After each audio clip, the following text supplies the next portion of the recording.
Hello, everyone, and welcome back to another stream of Skievers Idle Book Club. It's been, oh, I forgot to turn my phone down so I can hear myself. It has been a long time. And I do apologize that it's been a long time.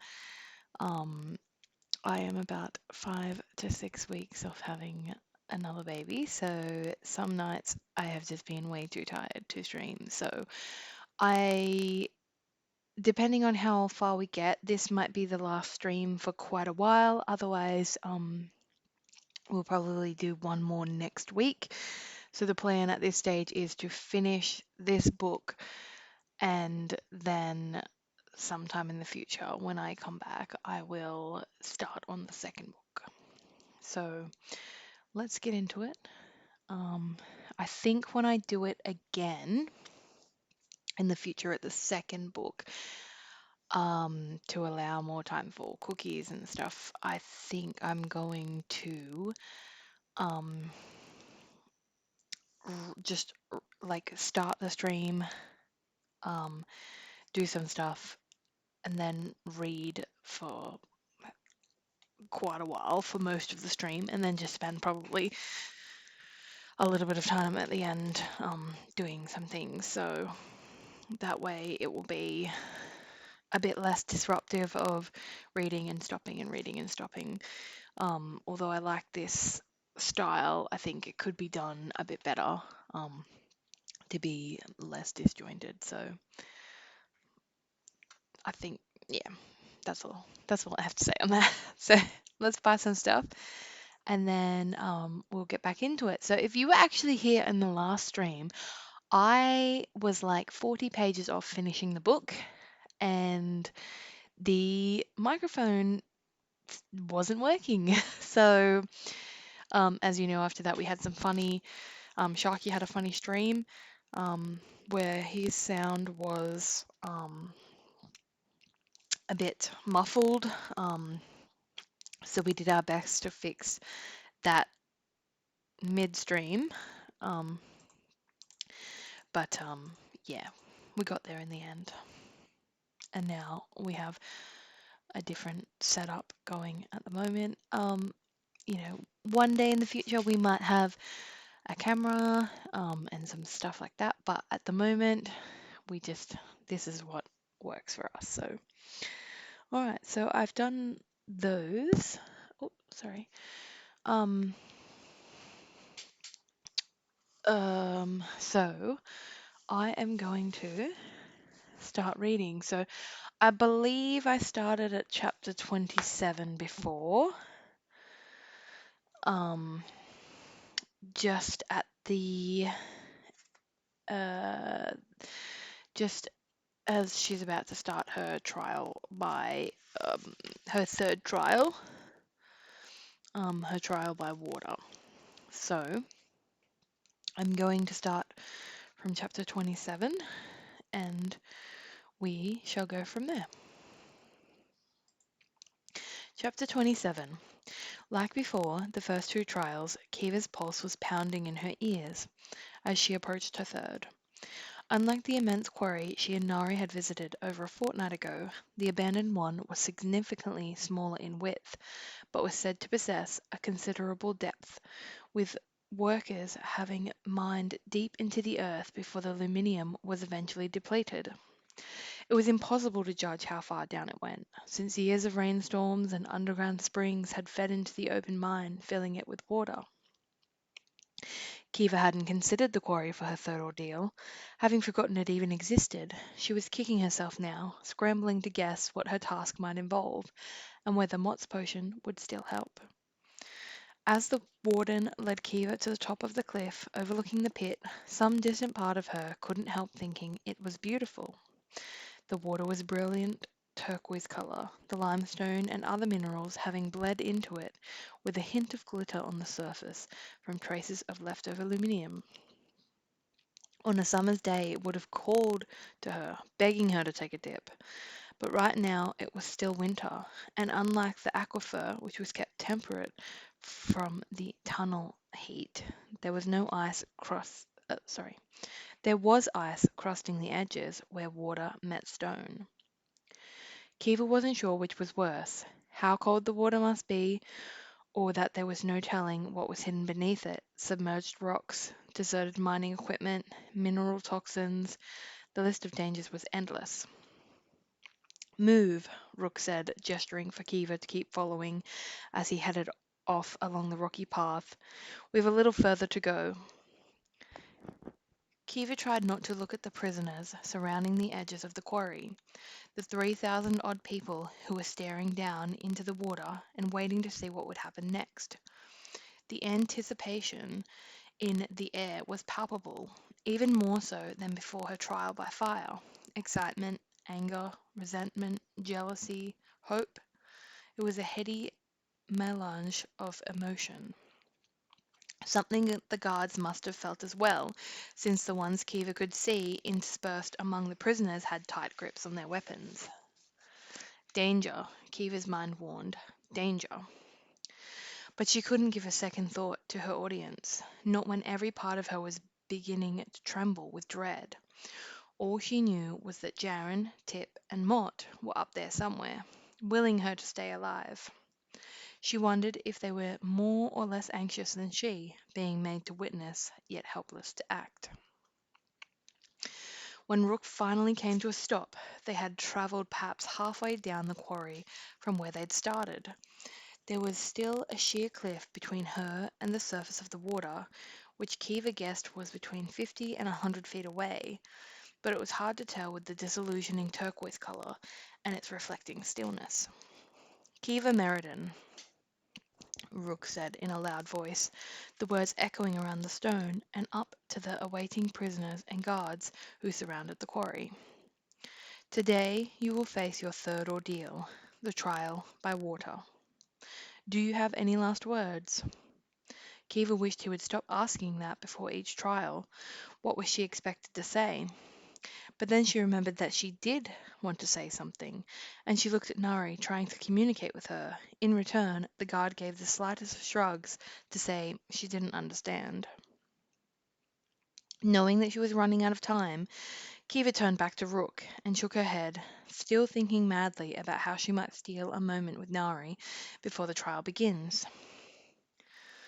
Rook was oblivious to how distracted she was and proceeded to reveal what she would have to do. The average person can hold their breath underwater for up to 2 minutes. Kiva froze, but Rook wasn't finished. The record is half an hour. The warden paused before sharing, but that man suffered irreparable damage afterward and complications that later led to death. Depriving the brain of oxygen for so long, Kiva was amazed the record holder had survived at all, let alone lived for any length of time until his complications set in.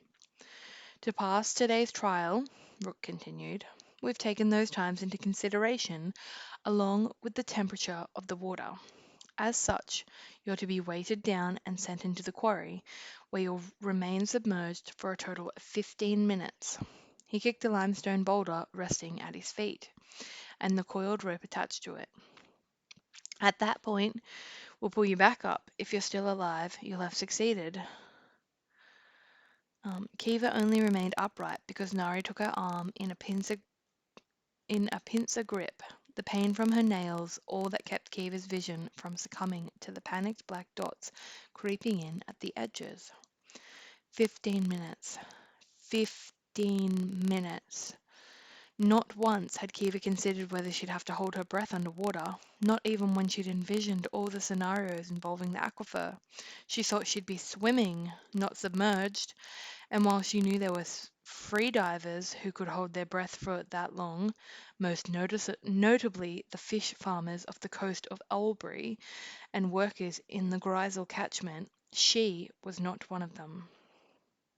The only experience she had was playing in the river as a child, where she'd gone for perhaps a few minutes at a time, enough to worry her parents, but no longer than that. 15 minutes. It was impossible.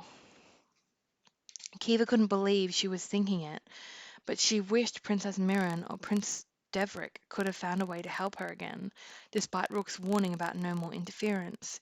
Even if Mirren didn't have any water magic, she could have helped in some way. And Deverick, well, Kiva assumed he didn't have any water magic either, since he'd already had air and fire, like his sister. But still, any elemental magic was better than the nothing Kiva had. Not even Mott's potion would help her. Without having to swim for her life, she wouldn't be facing muscle fatigue and cramps. What she really needed was an elixir to make her breathe underwater, and that, she knew, didn't exist. Kiva was a survivor, but for this trial she feared that wasn't going to be enough. Do you understand your task? The warden asked. Kiva couldn't reply verbally, so she nodded and looked down over the cliff into the quarry again. Her head spun with the realization that they weren't hiking any lower and that it was from this height she would be falling into the water.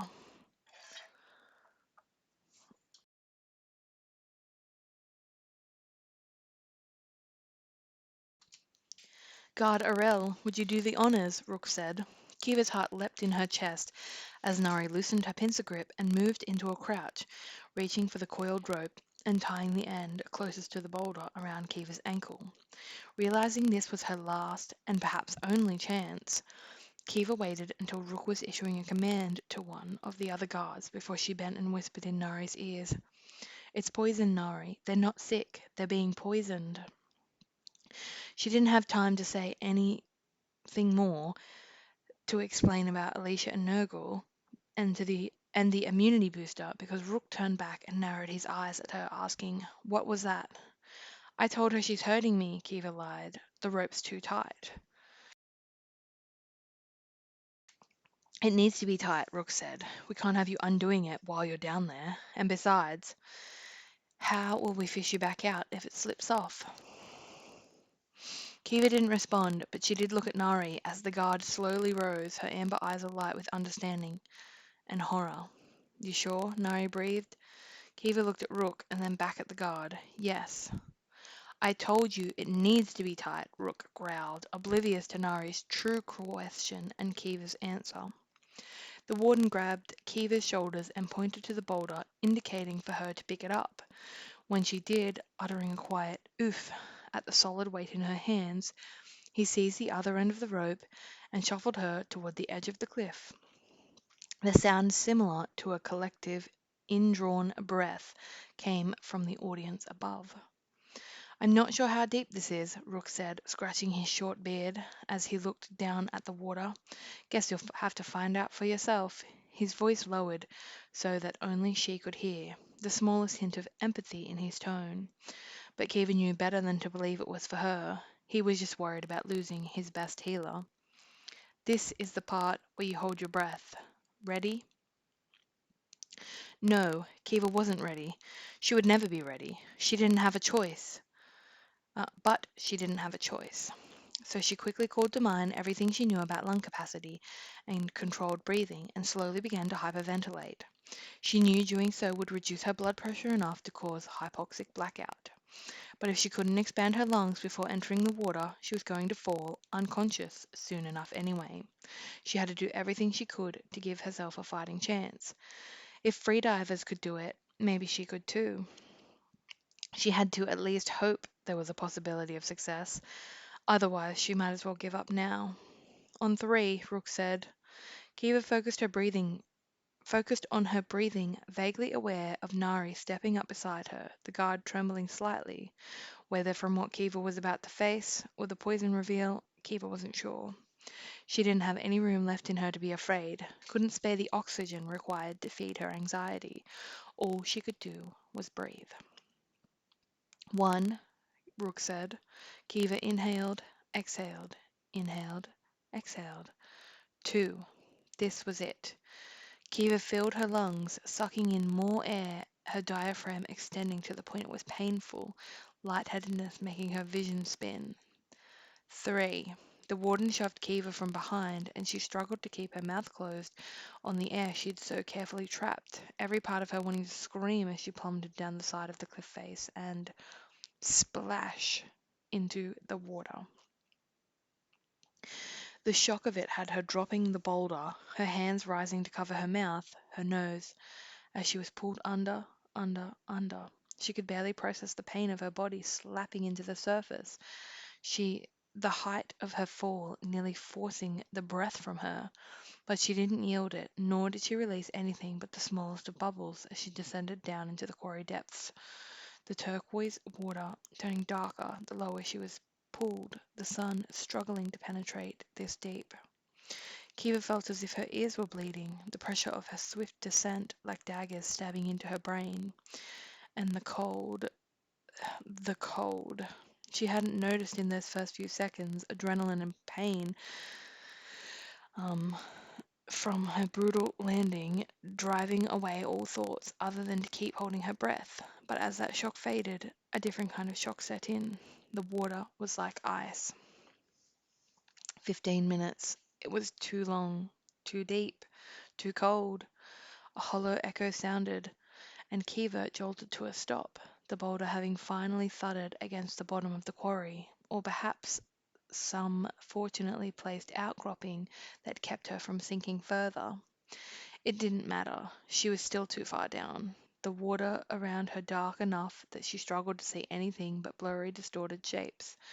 No one watching from above would be able to see anything, with tons and tons of water blocking their vision of her. Cold. She was so cold. Kiva released another few bubbles, her lungs already begging for the fresh air. She drew her arms in and hugged herself, as if doing so would help retain her body heat. But it was useless. The frozen water was piercing straight into her flesh and into her bones. Her extremities were already beginning to turn numb, all of her blood rushing inward to protect her vital organs, her heart, her brain. Perhaps Mott's potion was helping her, but it wasn't enough. Her body buckled like she was coughing, but still she didn't release more than a few bubbles, knowing she couldn't let more go, with nothing for her to inhale. 15 minutes. She had no idea how many had already passed, no idea how many she had left, no idea how she was going to last much longer. She couldn't feel her fingers, couldn't feel her toes. She felt like she was burning, the cold so biting that her nerves were on fire. Breathe, her body screamed at her. Breathe. She couldn't. There was no air. There was no air. Kiva buckled again, suffocation beginning to forfeit her control. And this time she couldn't stop the stream of air that fled her lungs, nor her natural reaction to try to inhale more. No, no. She was choking now, water flooding down her windpipe in place of oxygen. Coughing and choking, water filled her lungs, filling her stomach as she accidentally swallowed it. All of the air that she'd carefully guarded, now gone. The numbness was spreading, her arms and legs like senseless weights, and the darkness, it was growing, her vision blackening as her body buckled, buckled. Torture. It was torture. And then it was over. The fight left her. Oblivion took her. Chapter 28. Breathe, damn it. Kiva bolted upright, water erupting from her mouth as she coughed, choking on air, gasping it down while simultaneously dispelling liquid from her lungs. That's it, get it all out, I've got you. Kiva couldn't think beyond the pain and the cold. She was shaking.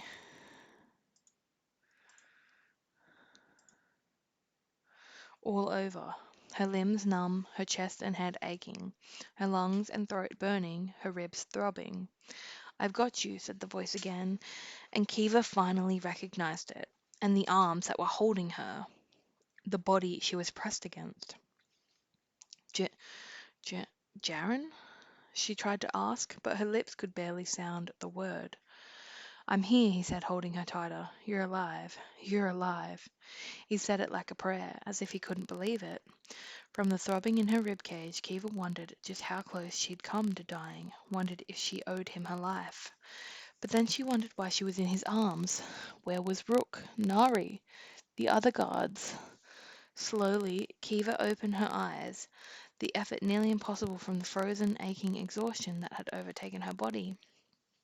But when she saw where she was, where they were, renewed adrenaline surged through her and she jerked in Jaren's arms.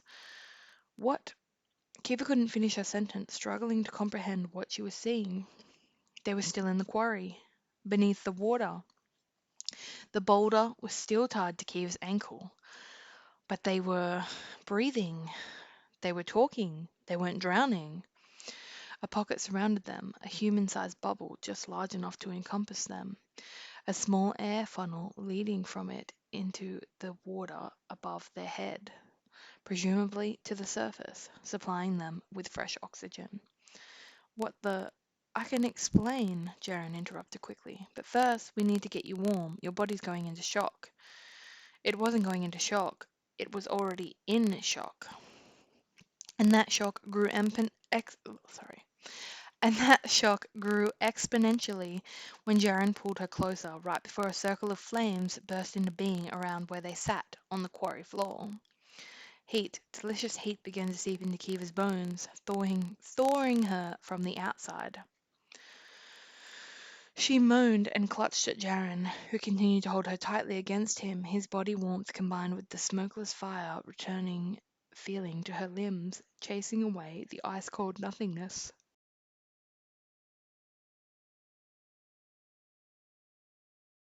But while her physical distress was easing, her mind was descending into a nightmare. I don't understand, she whispered, still shivering, but nowhere near as badly as before. She unclenched Jaren's water-soaked tunic and pulled away just enough to look at his face. She couldn't read his expression. Guilt, fear, resignation, a combination of all three and more. I don't understand, Kiva said again, looking from him to the flames, to the air pocket, to the dark water beyond. Yes, you do, he said quietly.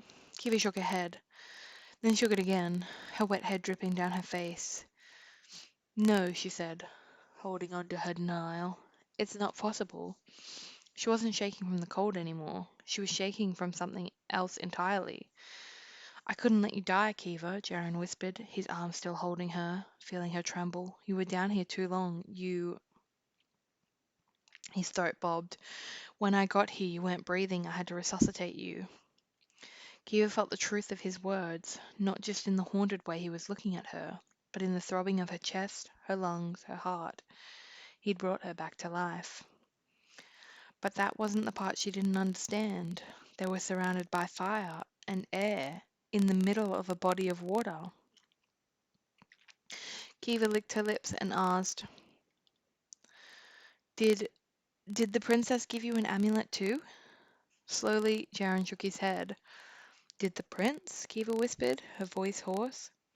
Jaren closed his eyes and shook his head again, in an equally hoarse voice said, No.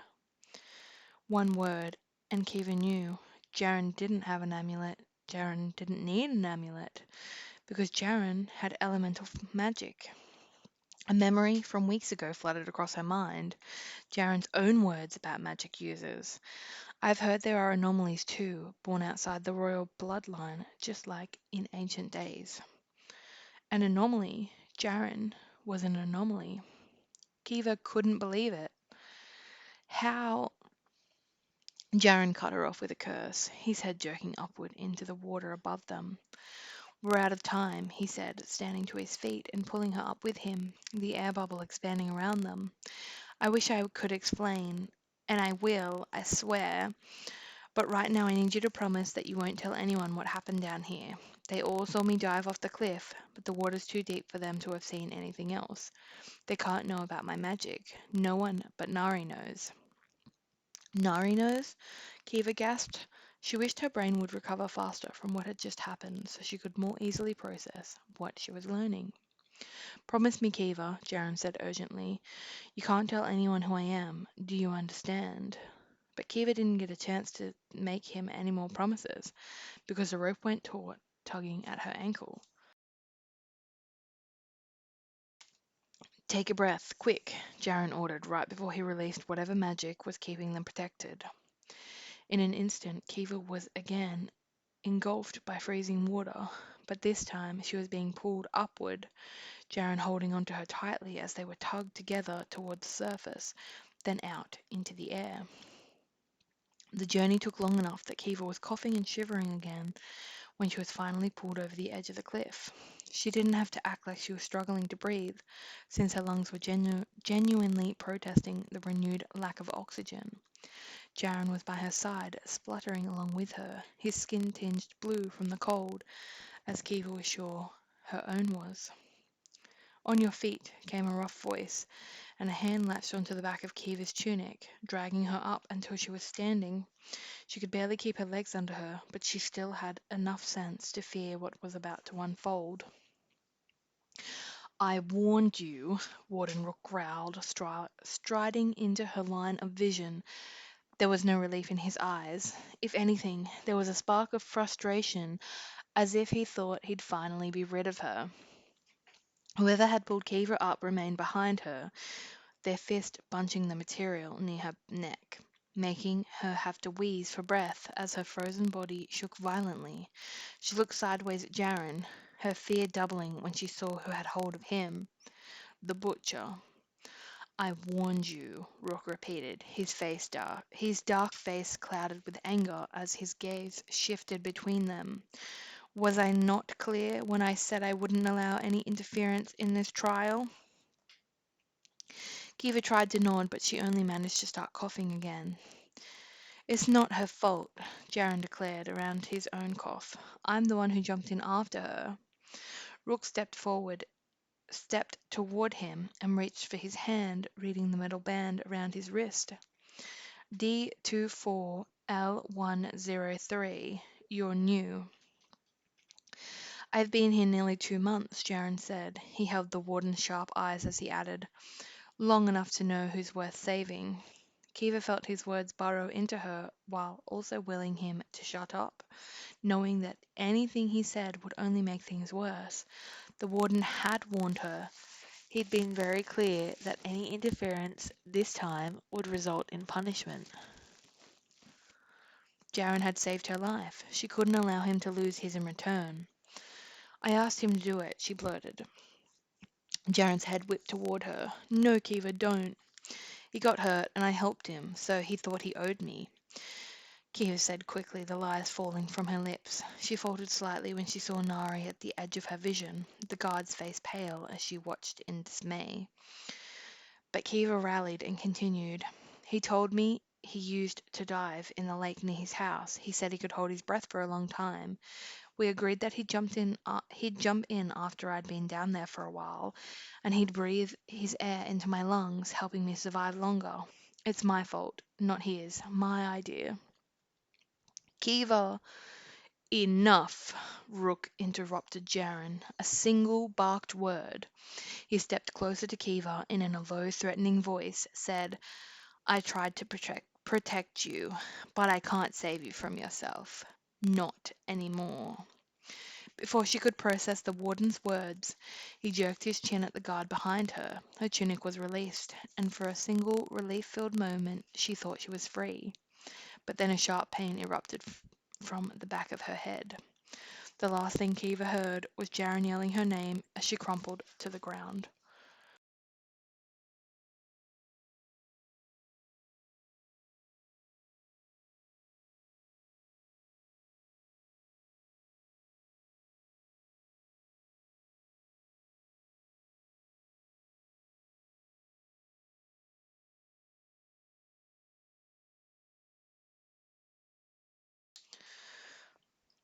Chapter 29. When Kiva awoke, her head was pounding, and there was a stubborn, piercing ache at the base of her skull. She opened her eyes with effort, the space around her dark and blurry from her spinning vision.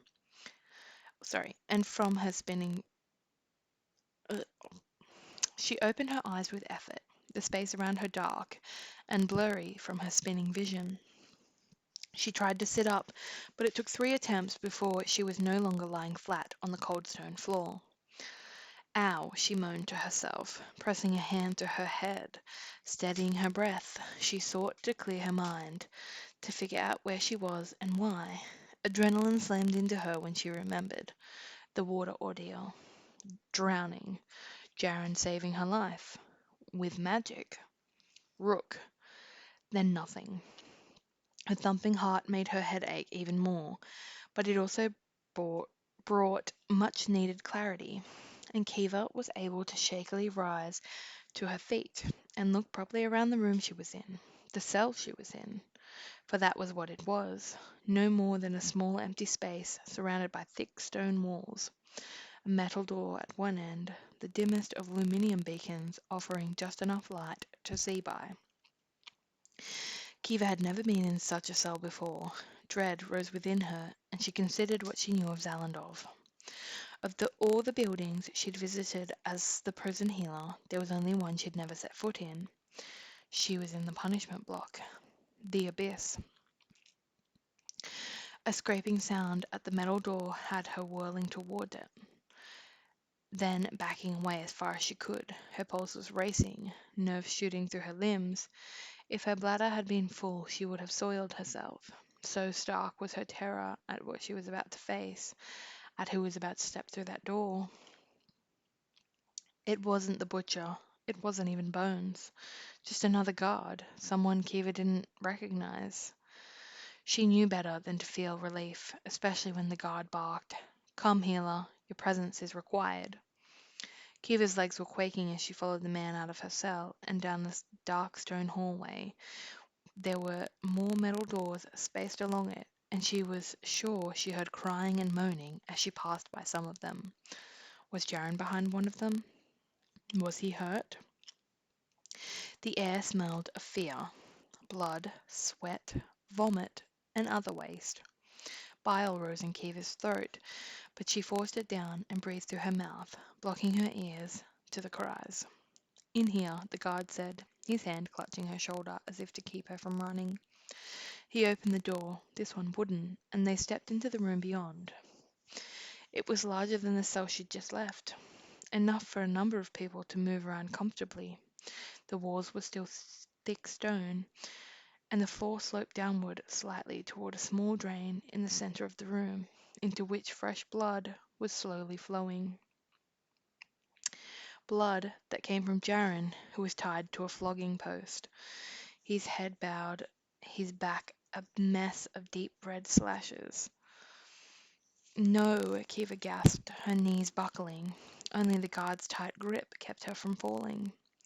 Jaren made the smallest of movements at her voice, as if trying to lift his head, but his strength gave out before he could manage it. "Good, you're here."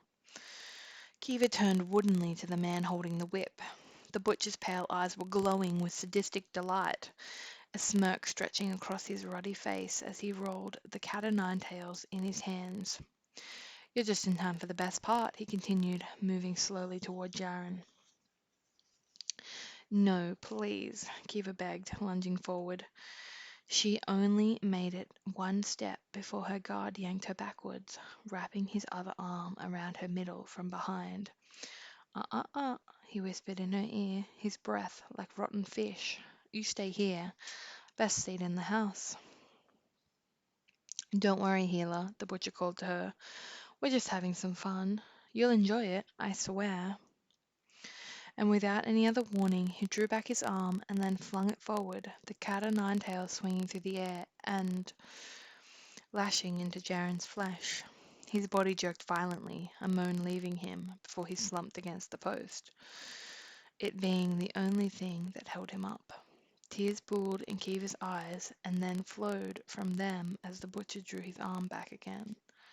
"Don't," Kiva shouted, her voice breaking halfway through the word. "Stop." But the butcher didn't listen. "Stop!"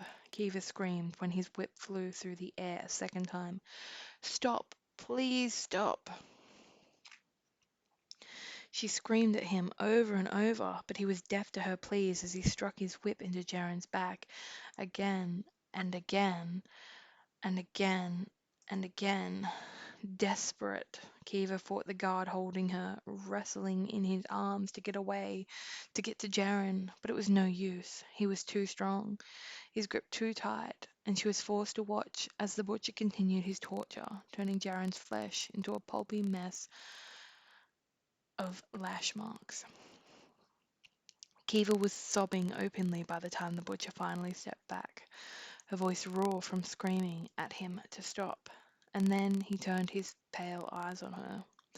She didn't have any room left in her to feel afraid as he strode over, his skin and clothes sprayed with Jaren's blood, the whip dripping at his side. All she felt was rage and fear, but not for herself, for Jaren, who was still tied up to the post, unmoving. He's fine, he'll heal, the butcher said dismissively as he approached. Rook said to make him feel it, but no permanent damage. He looked disappointed, just when Kiva thought she couldn't feel any more disgust. She stared down at the whip, unable to stand the sight of the butcher's red splattered face. Drip, drip, drip. She watched Jaren's blood dribble onto the ground, nausea rolling within her. The butcher chuckled, reaching out to clasp Kiva's chin, the painful clench of his fingers forcing her to look at him. Don't worry, healer. Rook said you're not to be touched. A dark grin lit his face. He figured you'd be punished more by having to watch. He used his free hand to wipe a tear from her cheek, his grin widening, and when she tried to jerk away from him, his fingers at her chin tightening. Looks like he was right, he chuckled again, before his gaze flicked to the guard behind her. Keep an eye on her friend. If he moves, the butcher handed over the bloodied whip, and the guard took it, nodding eagerly. Kiva didn't have any words left, any screams left, as the butcher released her chin, only to latch on to her shoulder and force her to turn around. She couldn't summon any relief that she wasn't to be flogged next, because Rook had been right about her punishment. Watching was worse. Her purpose in life was to heal people, not hurt them, and there Jaren was suffering not only because of her, but also instead of her. Move, healer, the butcher ordered, shoving her toward the door. She stumbled along with him, walking in a daze, unable to conceive what she was meant to do, how she was meant to feel, since her mind just kept replaying the whip striking Jaren over and over again.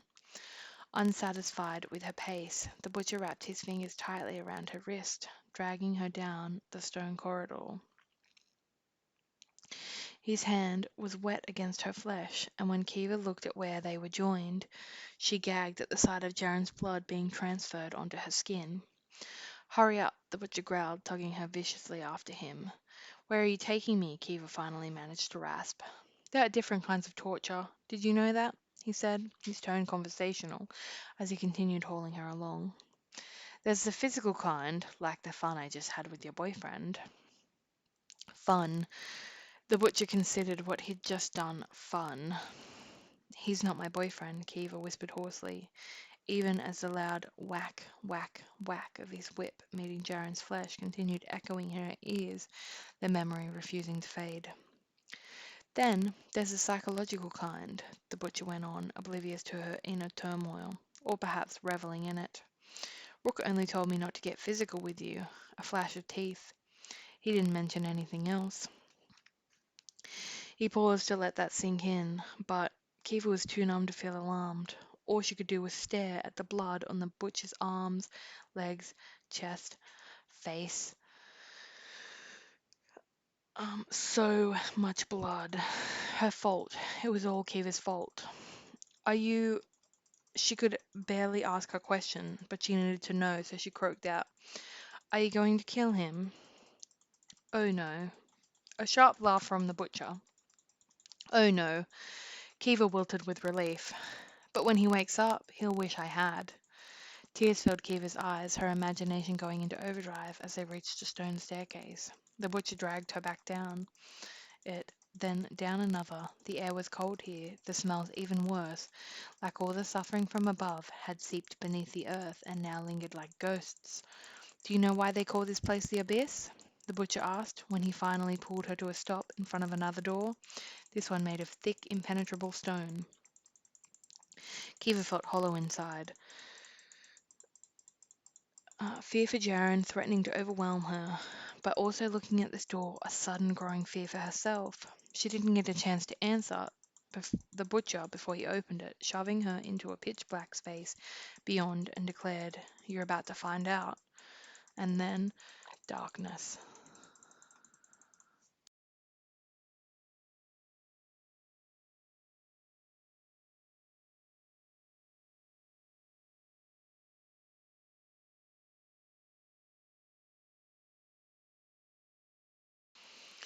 And then the next 5 pages are completely black on the front and the back. So, chapter 30.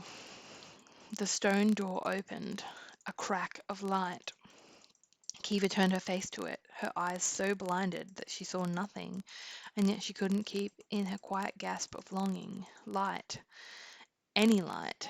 She reached for it with her hands as if to trap it within her fingertips, and then it was gone. 6 times this had happened. 6 times in what felt like weeks, months, years. Kiva didn't know how long she'd been locked inside the pitch black cell, the true abyss of Zalandov. The butcher had been right. The psychological torture was worse than any physical pain. She had no sense of time, no sense of space, no sense of self. Aside from those 6 brief moments when food had been delivered, set on the ground just inside the door for her to scramble over to and feel blindly for, Kiva had no other breaks in the darkness. If not for those 6 deliveries, she might have thought she was dead, the sensory deprivation enough to make her believe it. The only thing helping her keep the slightest grip on her sanity was the drip, drip, drip in the corner, where a small drain sent dirty water into a pail. Kiva had been loath to drink from it early on, but when her first delivery of food arrived and no water came with it, she knew no one would be bringing her any. Unless she wished to die of dehydration, her only choice was the filthy water. She didn't know its state from looking at it. She couldn't see it, only heard the slow trickle as it fell and collected in a small container, not just for drinking, but also for cleaning herself. It smelled like wet dog, and when she finally summoned the nerve to swallow it, cupping it from her hand to her mouth, it tasted the same. But it didn't make her sick, didn't kill her, and foul smell or not, the drip, drip, drip was her constant companion, all she had breaking up the otherwise nothingness, that and her thoughts. Those were perhaps the worst torture. For hours, days, weeks, years, however long she had been locked away, she kept replaying everything that had led her to this moment, all the things she still had to do, all the questions that remained unanswered.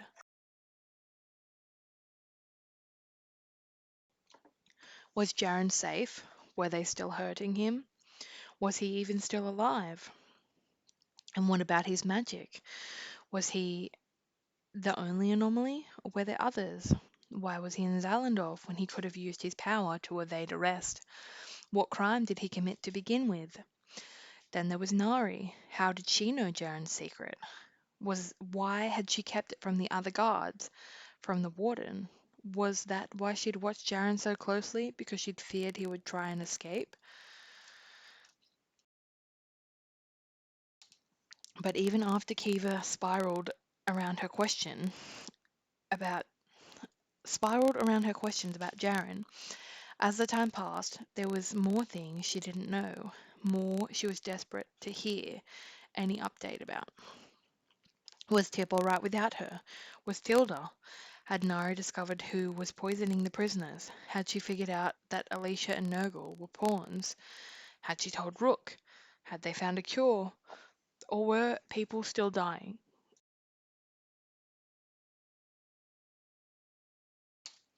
Was Kiva still to face the final ordeal, the trial by Earth?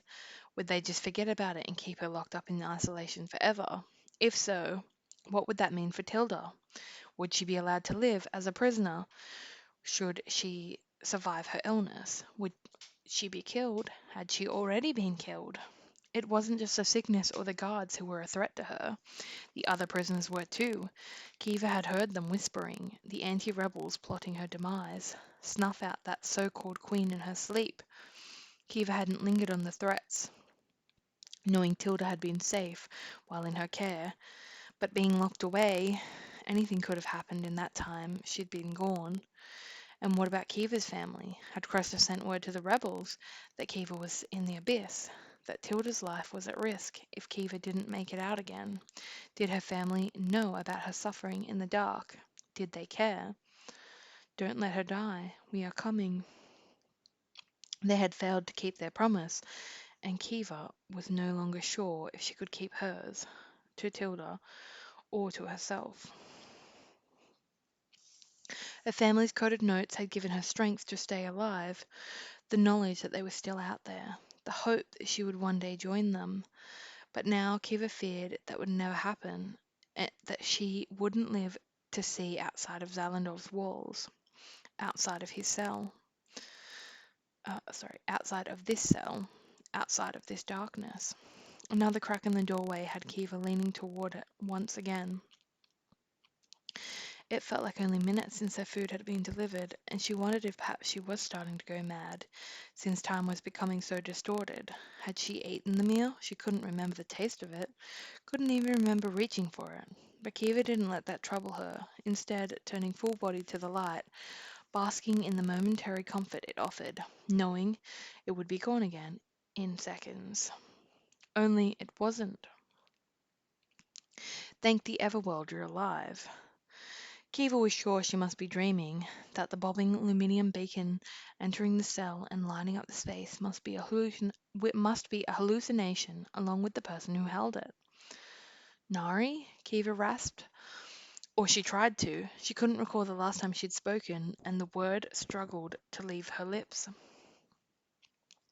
The stone door closed to within an inch of ceiling, leaving only the slightest of cracks, but the light remained. Kiva blinked furiously, her eyes fighting to adjust after having seen nothing but darkness for so long. We only have a few minutes, the guard said, sliding down to sit in the cramped space. I'm not supposed to be here. Kiva reached out to touch her, still not believing she was really there. But when her fingers met solid flesh, a relieved whimper escaped her lips. You're real, Kiva whispered. You're real. Are you hurt? Nari asked. Have they done anything to you? Kiva's mind was foggy, her disbelief still so strong. But Nari was before her, someone who could answer her questions, so she pulled herself together. Is Jaren... Have you seen him? Is he all right? Kiva asked, instead of answering.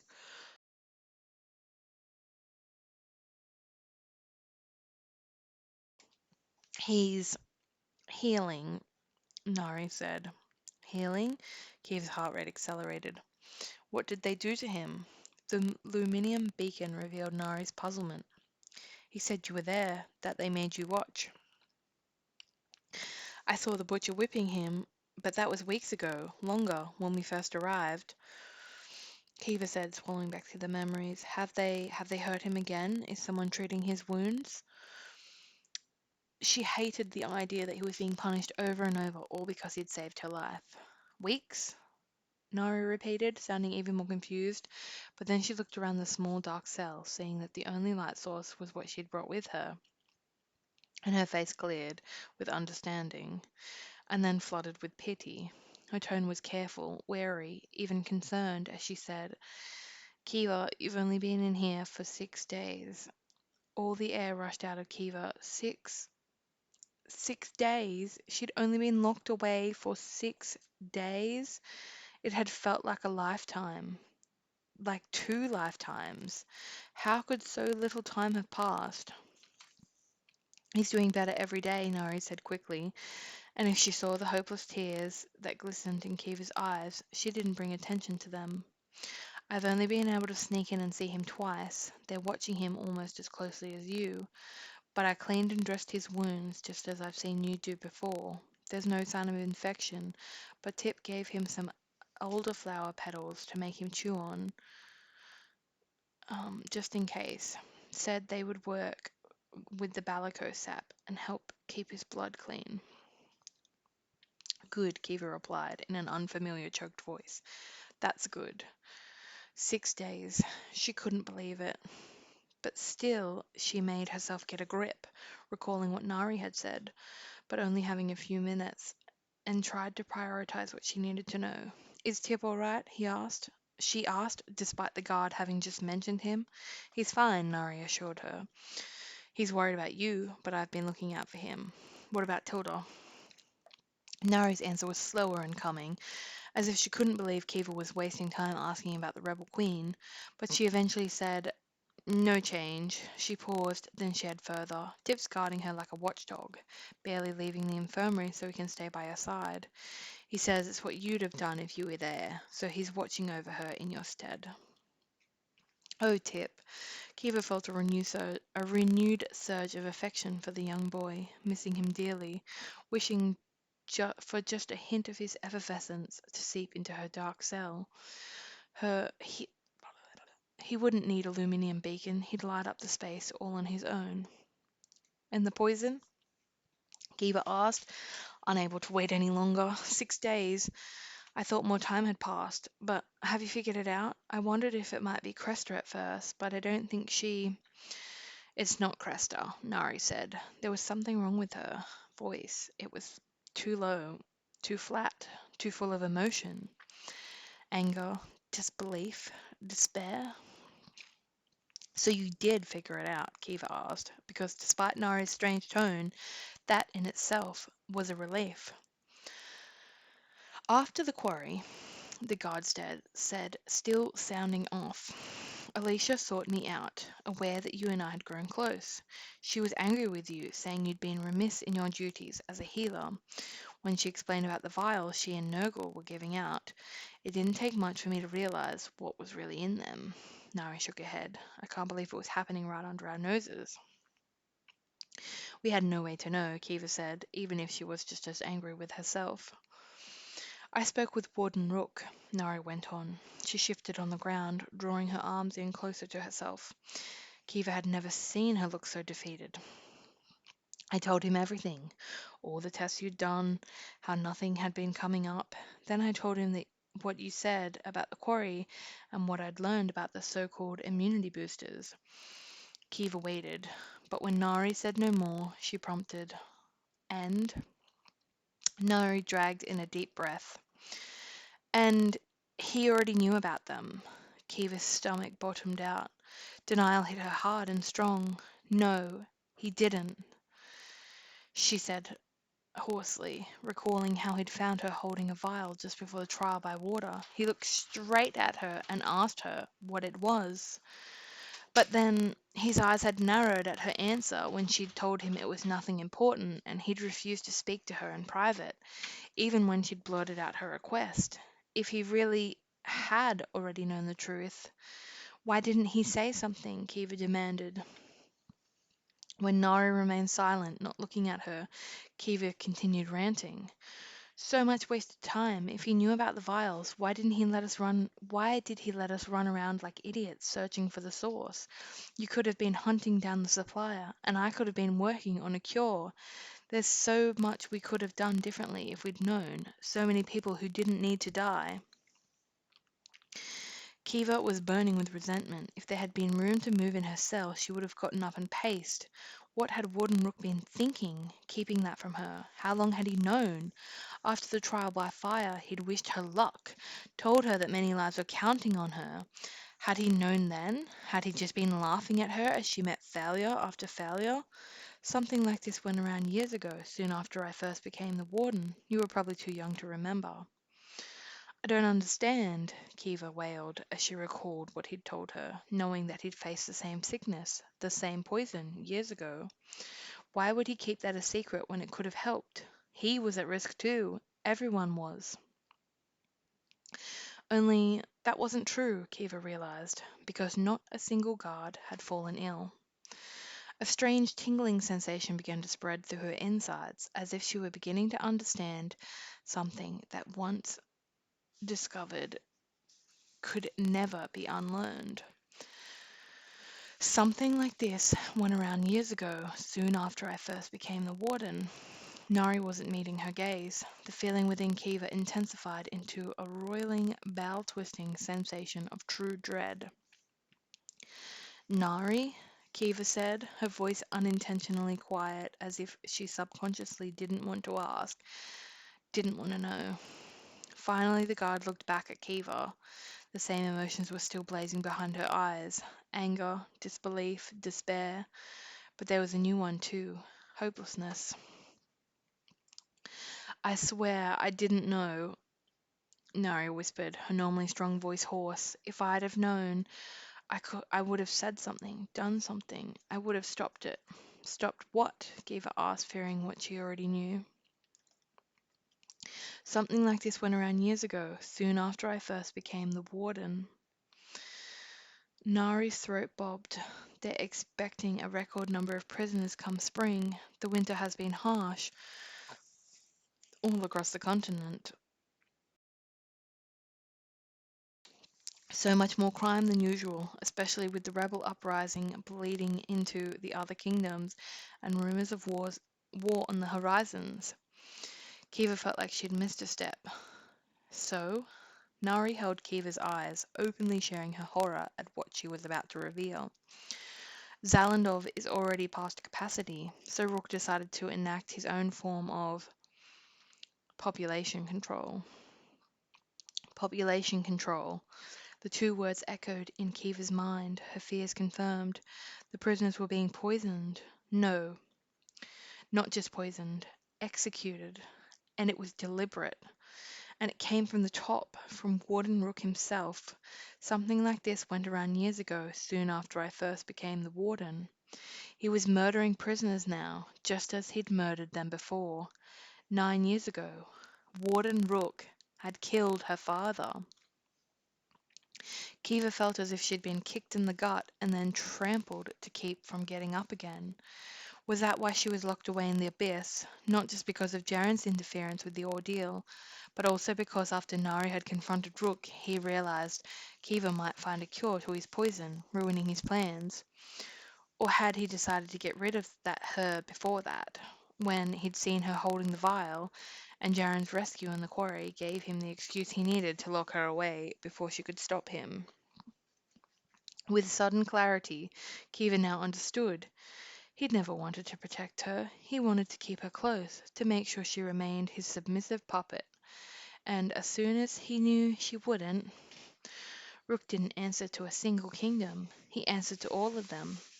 But if they didn't know what he was doing, if word never left Zalandov's walls, then Kiva would have been his only threat. So he'd sent her to the abyss, along with any chance of a cure. Was that what he'd done with her father? Had Farron Meriden figured out the truth nearly a decade earlier? Kiva had assumed the sickness had taken him, but now she wondered if he'd learned of Rook's treachery and paid with his life. Fire ran through Kiva's veins, her entire body trembling. It gets worse, Nari said. Kiva didn't know how that was possible. We were in the infirmary when I spoke with him, Nari continued. He'd come to check on Tilda, wanting a report on her condition, as if hoping he'd get some scrap of rebel information from her, while he still could. The guards fiddled with the aluminium beacon, but then made herself stop, clutching her fingers together instead. Tip was in the quarantine room. Alicia and Nurgle weren't around. I thought we were alone. She paused. I didn't know Cresta had come to drop off another sick warrior, that she'd hidden and overheard everything. Everworld helped them. If Cresta knew... By the time the news began circulating, it was too late, Nari said. There was nothing to be done now. The prisoners know they're being poisoned. They know who's doing it, and they know it's still happening, since Rook doesn't care that he's been outed. He hasn't changed his plan. As long as no one outside Zalandov knows, he's safe. Safe. When no one else was. The inmates are terrified and enraged. I've never seen them like this. All of them rallying together, rebels and anti-rebels alike. The other guards are beating them into submission. But it's 3,000 against a few hundred. I'm not sure how long before full-scale violence unfolds. Kiva trembles. Kiva's trembles had turned to shakes. She could already see it playing out in her mind. There had been a number of riots during her time in Zalandov, each of which had been terrifying to live through, but the worst ones, the ones that left dozens, sometimes hundreds dead, had only occurred twice. Kiva had suffered nightmares for months, after both fearing every small sound would launch the beginning of another deadly riot and the mass executions that followed. The prisoners never won. They might have numbers on their side, but they were weak, underfed, and exhausted, while the guards were in perfect health and had lethal weapons, plus the advantage of the watchtowers and the walls. Riots turned Zalandov into a slaughterhouse and resulted in nothing but devastation.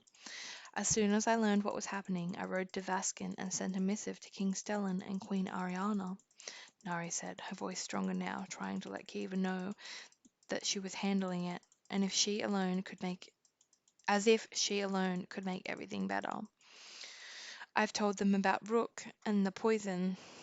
They'll put a stop to this. It's barbaric, even for Zalandov. They won't let it stand, and once prisoners are no longer dying, the rest of them will calm down. Everything will go back to normal. Why would the king and queen care? Kiva's voice sounded distant to her own ears, her hopelessness all consuming. You're a prison guard. You might as well be no one in their eyes. They won't give a damn what you have to say.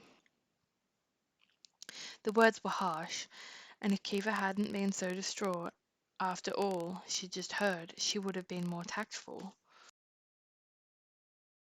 But Nari didn't take offense. If anything, she seemed confused. A prison guard? She repeated, frowning slowly. She asked, I thought you spoke with Jaren down in the quarry. Kiva's mind was still on the poison revelation and the impending riot. She was overcome with fear, dreading what it might mean for any of them, for all of them. Nari was right. Rook's actions were barbaric, but to think that Avalon's royal family would care enough to intervene when they were the reason so many of the prisoners were in Zalandov at all? Nari was dreaming, and that was if they even read her missive, which Kiva thought was unlikely. Didn't he tell you? The guard's word pulled Kiva's attention back to her and to the disbelieving expression on her face. Tell me what? You saw his magic. Nari seemed at a loss. He used it to save you. Kiva was having trouble keeping up, failing to understand why Nari seemed so distressed. I know that, she waved to the cell. It's why we're here, because he interfered. Not that Kiva was complaining, since Jaren had pulled her back from certain death.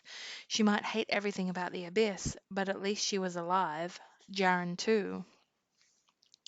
Then, you know who he is, Nari said haltingly, as if it were she who didn't understand. Kiva's brow furrowed. Who he. She trailed off, something clicking in her brain. You can't tell anyone who I am. In the quarry, Jaren had said that to her. He'd thought she'd understood then, that she realized on her own. He hadn't said not to tell anyone what he could do. He hadn't asked her not to mention his magical ability. Instead, he'd warned her not to reveal who he was. You can't tell anyone who I am. She'd assumed he was an anomaly. She'd been waiting for an explanation as to how he had magic, when it was so rare, outside of those born to the royal houses of Corentin or Valentus. The Corentin bloodline with healing magic, and the Valentus bloodline with with elemental magic. Kiva gasped, her hands flying up to her mouth. She'd been such a fool, such a blind, stupid fool. You can't tell anyone who I am. Jaren wasn't a prisoner. He was a Valentus. And not just any Valentus. He's quite taken with you. Mirren hadn't been talking about the masked man from the gallows, parading as a prince, the rogue who had flirted with Kiva in the infirmary. She'd been talking about her brother, her real brother, who had been wearing a dirty tunic and standing in the crowd, the same brother who had kept Kiva from falling to her death and then infused fire magic into his family's crest, making Mirren, his sister, deliver it, because he cared for Kiva, because he didn't want her to die, because he had the power to save her. So he did. The real Prince Deverick. It was Jaren. No, Kiva was unable to keep the exclamation from bursting out of her. I thought he told you, Nari said quietly. I thought you knew. Kiva shook her head, shook it again, kept shaking it as if doing so would wipe away what she'd just discovered. Jaren was a Valentus.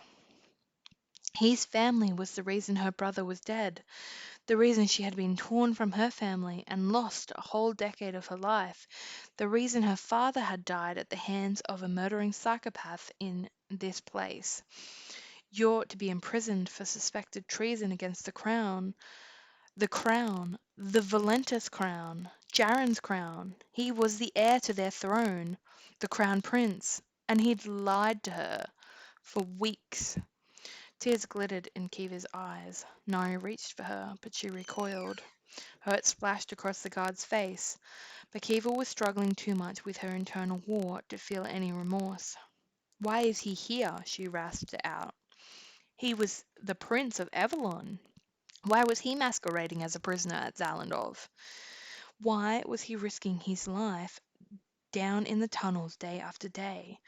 Why didn't anyone but Nari know? I can't tell you that, the guard answered. When Kiva opened her mouth to object, Nari quickly added, I'm sorry, I swore an oath, but he'll tell you. He will. He'll explain everything, Kiva, as soon as he's able to. You swore an oath? Kiva repeated. Her vision was blurry, the tears threatening to fall. She remembered what the guard had said, how she seemed to believe that the king and queen would listen to her. Even before that, weeks ago, she'd been surprised to learn that Princess Mirren was in a relationship, as if she should have already known. Who are you? Kiva demanded. Nari's gaze was steady on hers. I'm Jaren's golden shield. Golden shield, the highest position of honor for a guard, for a royal guard. I was protecting someone I care about, Nari had said when Kiva asked how she'd lost her hand. They made sure I was taken care of afterward. No wonder her prosthesis was so advanced. It had been gifted to her by the Crown Prince himself, who she worked for, who she protected. But Nari had arrived at Zalandov weeks before Jaren, so how? He's not meant to be here, Nari said, seeing the questions flash across her face. It was meant to be another royal guard, Idrin, with the plan being for me to arrive before him so we wouldn't raise suspicions. But Idrin broke his leg just hours before the prison transfer, and Jaren, Nari bit off with a curse. I can't tell you anything else, Kiva. You'll have to wait. But none of this was meant to happen. Her expression turned haunted. When you cleaned the blood from Jaren that first day, and I recognized him, she shook her head. He's the only person I know reckless enough to get into a wagon with two thugs bent on killing each other and then try to play peacemaker. Of course, he ended up beaten half to death, the fool. She made an aggrieved sound and continued mumbling under her breath about idiotic royals. Kiva didn't want to hear any more. Once she'd been curious about Jaren's arrival, why the two men with him had turned up dead, and he'd been covered in their blood. But now she didn't care. She didn't want to see him again, let alone speak to him. To heck with his explanations, any of them. He didn't know about the poison, Nari said quieter. I promise. He was just as horrified as you when I told him about the vials and the warden a few days ago. I was telling the truth before. Rook is acting on his own, without permission from the Valentis family. They'll stop him as soon as word reaches them. I swear it. The poison was the furthest thing from Kiva's mind right now. It was all she could do to breathe past the screaming betrayal, her heart simultaneously breaking and burning.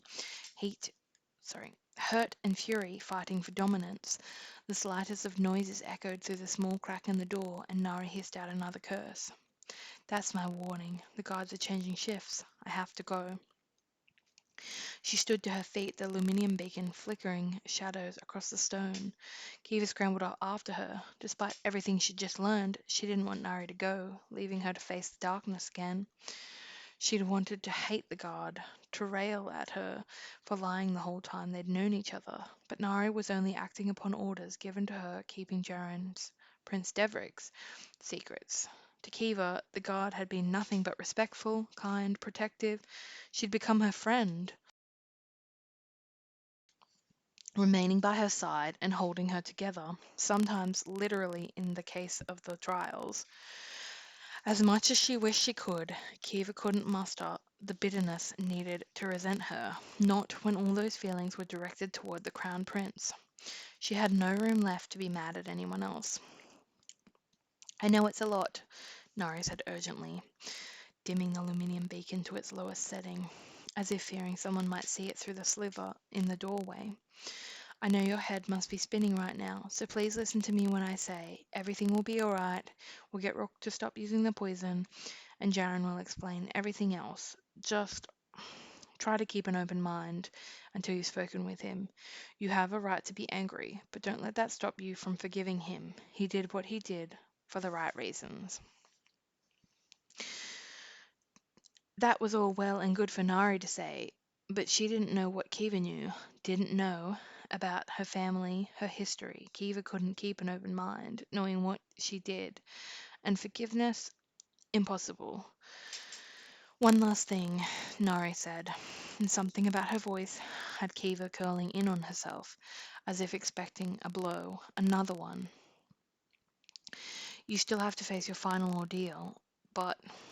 But what? Kiva croaked. But they're keeping you in here until then. No. The final trial was still 8 days away. Kiva had barely survived the 6 locked in the abyss. But 8 more? I'll come back if I can, Nari said. I got lucky this time, calling in a favor, but I'm not sure if. She trailed off, unwilling to make a promise she couldn't keep. Instead, she reached out to squeeze Kiva's shoulder, and this time, Kiva didn't recoil, needing the comfort of human touch. I'll see you soon, the guard said firmly before she slipped out the door, the thick stone ceiling behind her. Only when all traces of light were gone did Kiva sink down to her knees, adrift in the sea of darkness, alone, but for her screaming mind and aching heart. And the next page is completely black that says Saturday, a black page that says Sunday, a black page that says Monday, a black page that says Tuesday, a black page that says Wednesday, a black page that says Thursday, a black page that says Friday, and a page that's half black that says Saturday. Light, blinding light flooded Kiva's eyes, breaking into the darkness that had consumed her for what felt like an eternity, as a harsh voice barked, "Get up, it's time to go." And she knew that the time for her final ordeal had come.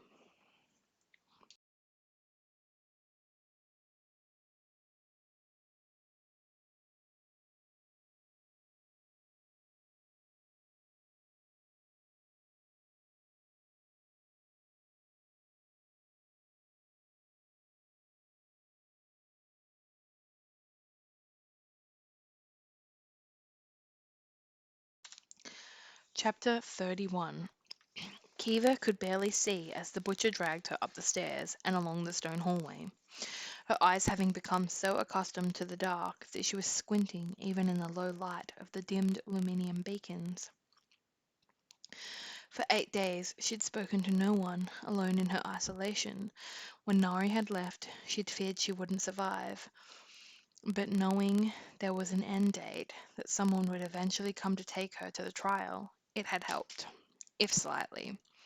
She was careful to keep drinking that foul water, to keep eating the food that was delivered sporadically, knowing she would need her strength to get through what came next.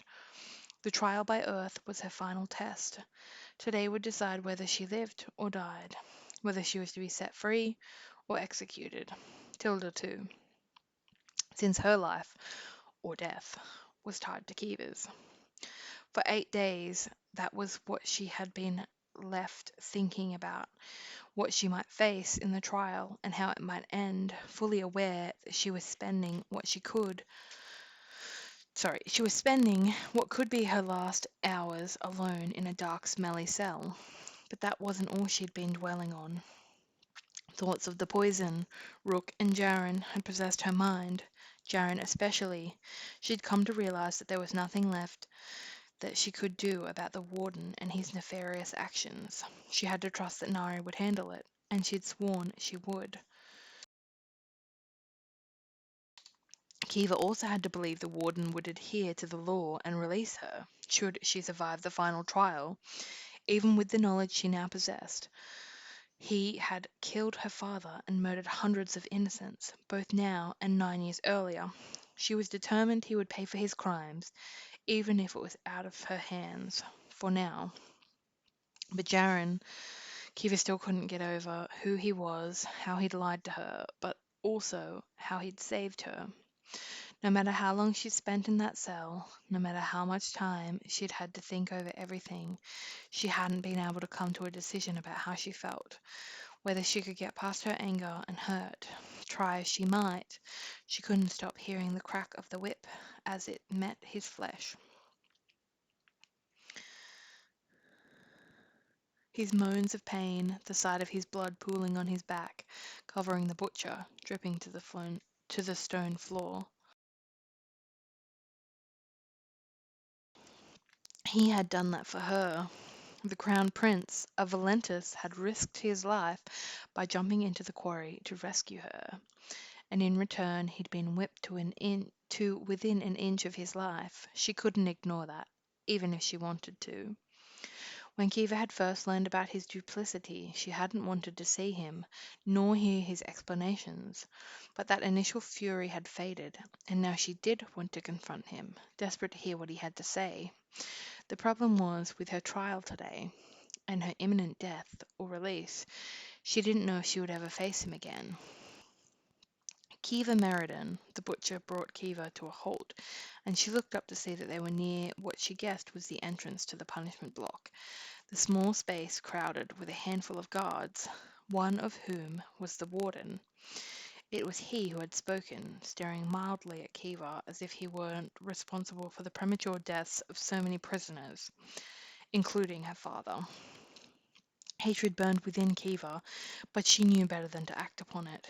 It was more important that she save her strength and try to survive this trial. She would make sure Rook saw justice one day, but for that to happen, she had to remain alive. Glancing past him around the room, Kiva wasn't sure if she should feel relieved that everyone seemed relatively at ease. One of the things she'd worried about in the last 8 days was whether the prisoners had escalated their violence, fearing that a full-blown riot had occurred. Um, if it had, it was over now, and the poisoner, the warden, was clearly still alive. Nari, too, for Kiva could see her in the corner, her body lined with tension, unlike the other guards. The sight of her nearly brought tears to Kiva's eyes, a friendly face after being alone for so long. Today you will undertake your final ordeal. The trial by earth, Rook said, wrinkling his nose as he took in her filth. She had washed as well as she could in the cell's dirty water, but she hadn't worn fresh clothes since before the quarry. Part of her took pleasure in making him uncomfortable, the other part longed for a bath and a clean tunic. Holding his gaze, Kiva waited for him to ask if she had any last words, but for the first time he did not. She wondered if he feared her mentioning the poison, or if he was simply sick of playing by the rules and ready to be done with the trial by ordeal altogether.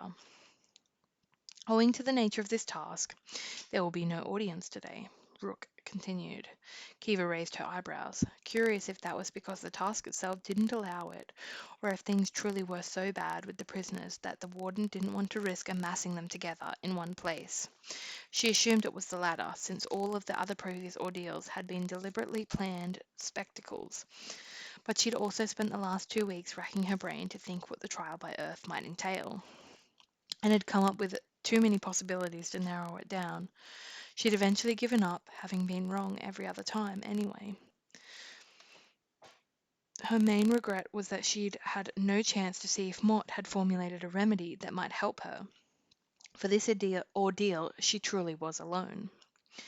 Should you succeed today, as stated by the fourth rule in the book of the law, you shall be forgiven for all crimes, granted your freedom, Rook went on. Kiva's stomach somersaulted. Since you are acting as champion for the accused, Tilda Quarantine will also share in your pardon. Rook paused, then added, However, should you perish in the task, then the accused shall be put to death. These were all facts that Kiva knew, but hearing them laid out like this, with such impending finality, made goosebumps break out on her skin. Similar to your previous trials, you'll have a time limit for your final ordeal, Rook went on. 1 hour. No more, no less. If you don't return before then, you'll have failed, and the rebel queen will be executed. He paused, then added, Should you survive, but return after that hour is complete, you'll follow Tilda into death. Kiva's somersaulting stomach started doing backflips at the words return and survive. What in the otherworld did he have planned for her?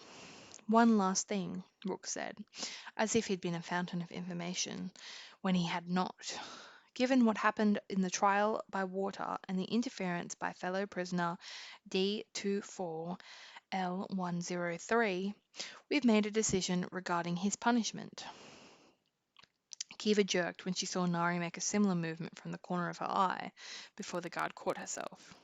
Hasn't he been punished enough? Kiva croaked, her voice raspy from lack of use. She couldn't believe she was defending Jaren, Prince Deverick, but she also couldn't forget that she was the reason he was in this mess to begin with. Nor could she forget the wounds on his back, the sounds of the whip hitting his skin, his blood flowing into the drain. If his injuries were half as bad as Kiva imagined, 2 weeks weren't enough time for him to have healed. Even if the butcher had left him alone since then, he didn't deserve to suffer any more. But the warden didn't agree with her, because seconds later Jaren was hauled into the room by Bones, stumbling clearly in pain and struggling to remain upright, even with the white-knuckled grip the guard had on him. Ah, just in time, Rook said. The butcher snickered behind Kiva, having said something similar to her before he'd slammed his cat-o'-nine-tails into Jaren's flesh. She swallowed back the memory, her eyes locking with Jaren's. She could almost hear his voice in her head asking if she was all right. His fear and concern for her splashed across his pale, pained features. She tore her gaze away from the warden, her heart pumping as she waited to hear what he would say. Since D24L103 was eager to join you in your third task, Rook said, we've decided that he'll share your fate in the fourth. Kiva's eyes leapt back to Jaren, and despite the tumultuous storm she felt toward him, a flare of hope lit within her. She wouldn't have to face the ordeal alone. He'd be with her, him and his elemental magic. But then she noted that his gaze had moved to Nari. So Kiva did the same, finding the guard looking aghast, like she was 3 seconds away from unsheathing her sword and shredding everyone in the room in order to protect her charge. Kiva feared bloodshed was imminent, but at the slightest of head shakes from Jaren, Nari's fists unclenched, her features tightened at the silent order, yet she did not reach for her blades. Exhaling with relief, though she wasn't sure why, since part of her would have been very satisfied to see Nari tear down Rook, Kiva turned back to the warden. Foreboding began to curl within her at the slow smile that spread across his face. She'd been so distracted by the interplay between Jaren and Nari that she hadn't considered why he thought sending Jaren with her was to be a punishment. The warden didn't delay in sharing, and with six words he revealed their fate. Congratulations, you're about to die together. And then, for the second time in 2 weeks, something hard slammed into Kiva's head, and she sank back into darkness. When Kiva regained consciousness, the first thing she did was press her fingers to the egg on the back of her skull, wincing at how tender it was while trying to think past the drums beating a rhythm through her concussion.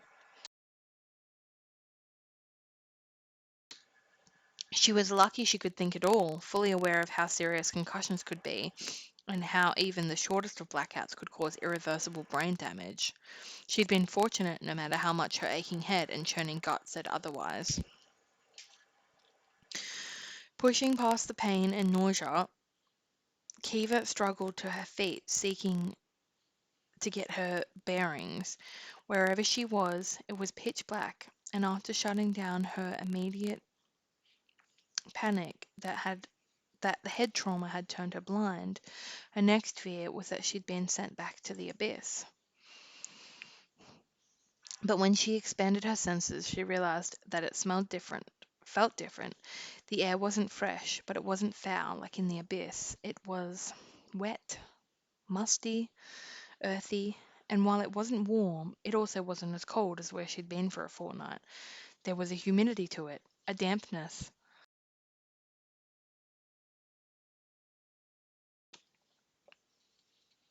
Kiva's skin began to crawl as she reached out her hands, feeling for anything that might tell her where she was, or to ease her dread about where she was beginning to think she was.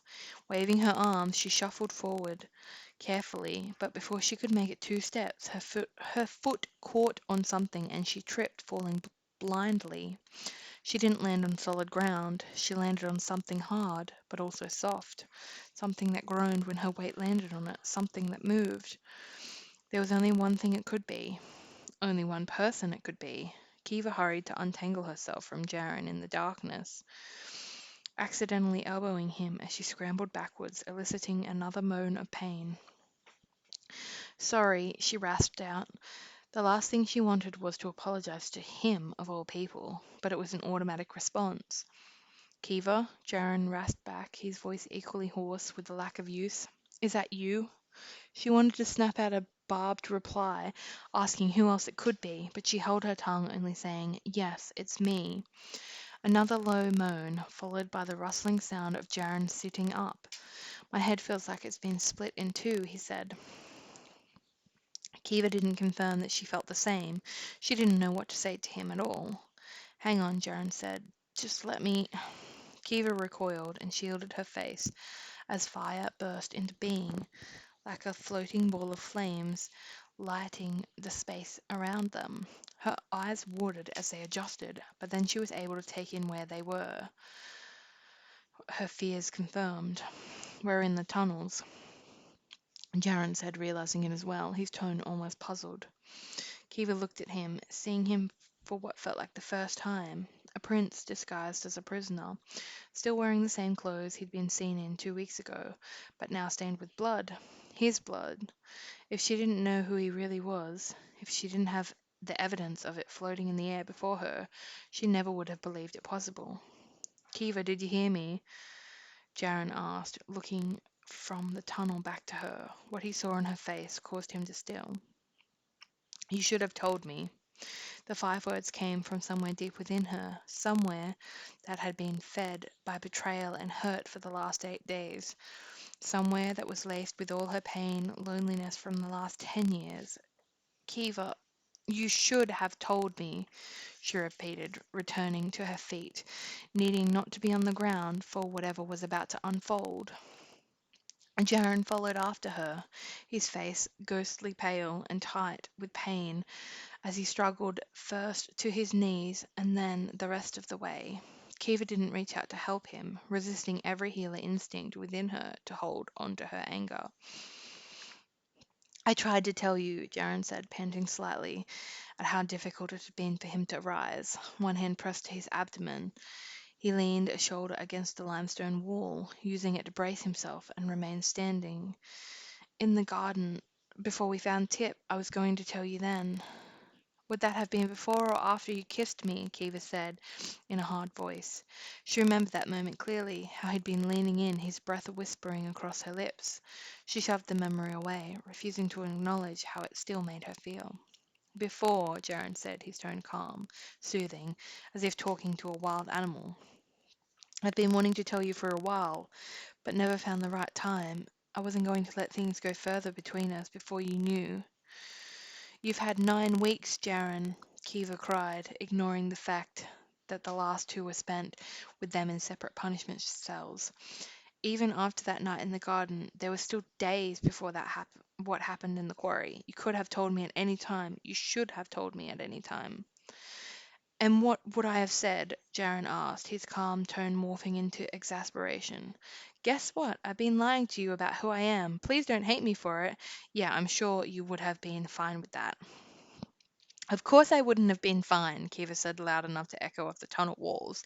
In the back of her mind, she knew they should be focusing on the trial by Earth, figuring out where they were, and trying to find their way above ground before the allocated hour was up. But too much was simmering within her to think about anything but the person in front of her, the prince in front of her. I don't know what I can say to make this better, Jaren said, running his free hand through his hair. You can tell me why, Kiva cried, the word breaking.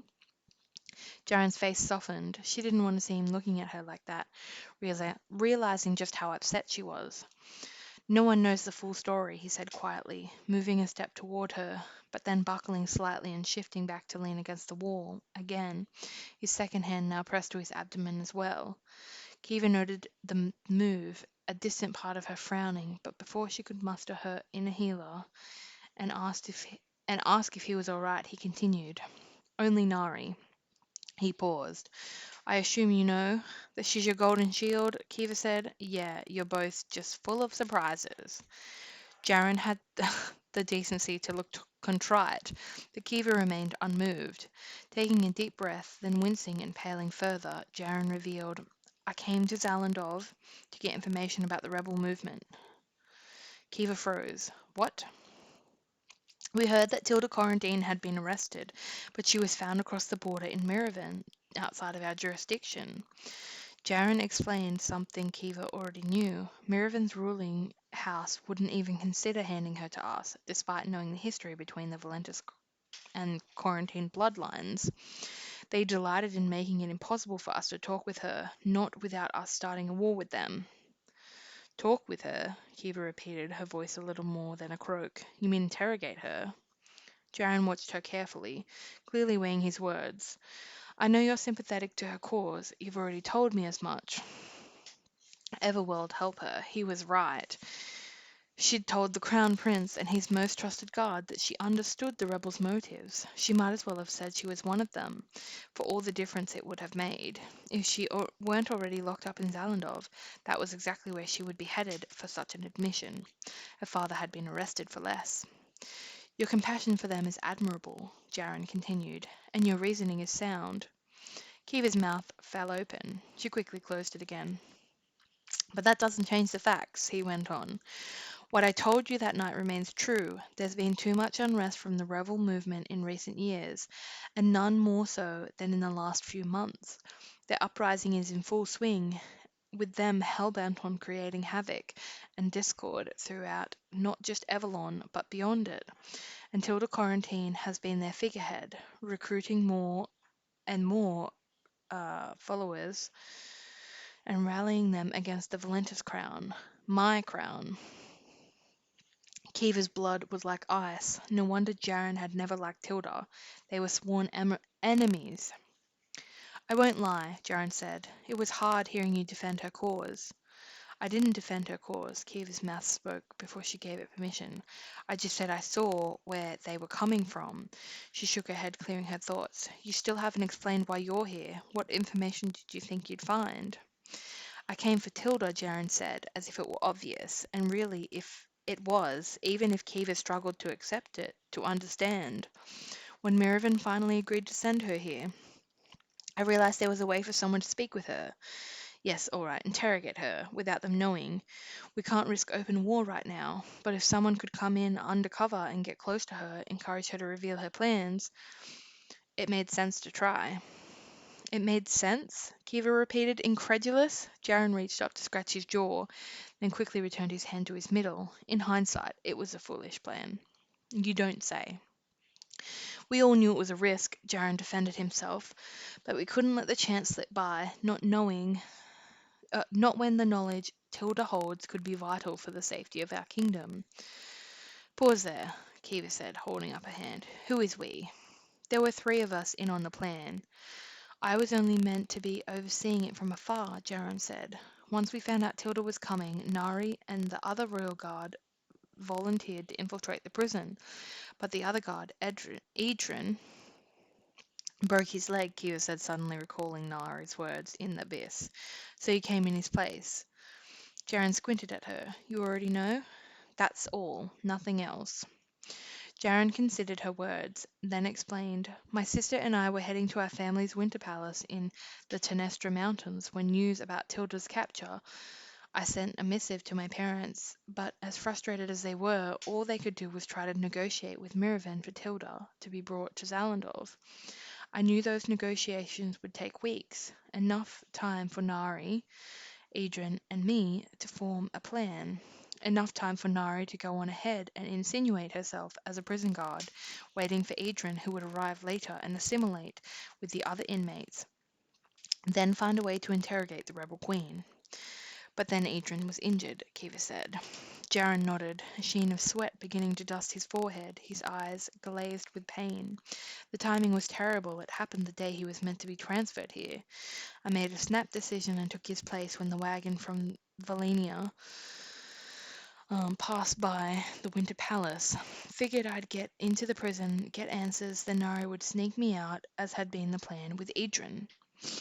He paused, then admitted, We didn't know Tilda was sick, though, or that she'd been sentenced to the trial by ordeal. That wasn't something my parents had shared before I had arrived. I had to change tactics after those discoveries, which meant staying longer than intended. I moved my focus to the other rebels in here, trying to get them to trust me enough to offer any scraps of information. But I made a crucial error in judgment.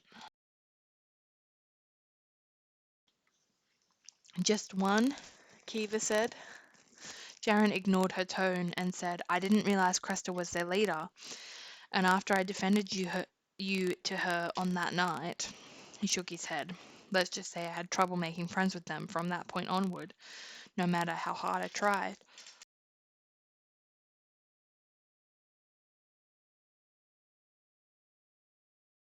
Kiva thought back to when he'd arrived at the infirmary after scrapping with the rebels, recalling the strained look on his face when she'd told him who Cresta was.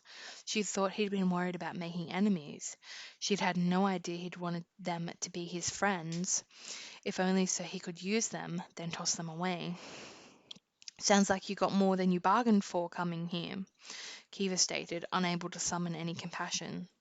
Jaren sighed, then winced as the movement jolted his torso. Admittedly, my plan fell apart alarmingly fast, but my strategy was sound. In a flat voice, Kiva said, That strategy being that you'd make everyone think you were a prisoner, not a prince. Jaren grimaced. It was the first time she'd used his title, and the word hung in the air between them.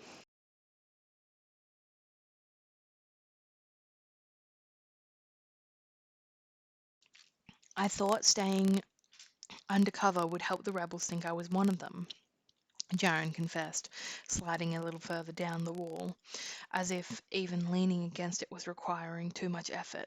After realizing Tilda wasn't going to be able to share anything, I thought I could become a part of the community here, that her followers might trust me and reveal, I don't know, something that could help. Help what? Kiva demanded, her anger flaring again. Help you keep your kingdom, your crown? Screw my crown, Jaren said, his declaration heated enough to surprise her. I don't care about that. I care about them. He waved an arm, but then winced again and quickly returned it to his stomach. My people, they're who I care about. They're the ones who are suffering and dying because of this uprising. Husbands, wives, children, innocents. It's turning into a civil war. His eyes were locked on hers, glowing in the light of the fire. And despite how it might sound to you, I care about what's happening to the rebels too, because whether they like it or not, they're my people as well. As long as they call Avalon home, they come under my family's protection. The flames in his eyes dulled as sadness filled his voice. But I can't protect them from themselves. Kiva's head was spinning from all that Jaren had just revealed, from the heart he'd just shared. She'd wanted to keep hating him for lying to her, for who he was. But this, You have every right to be angry, but don't let that stop you from forgiving him. He did what he did for the right reasons. Nari's rebuke floated across Kiva's mind as she stared at Jaren, considering her next move. He gave her that time, watching her in silence, waiting to see what she would say. He was the reason she'd lost her family and was in Zalandov to begin with. Maybe not directly, but the throne he represented. You're to be imprisoned for suspected treason against the crown.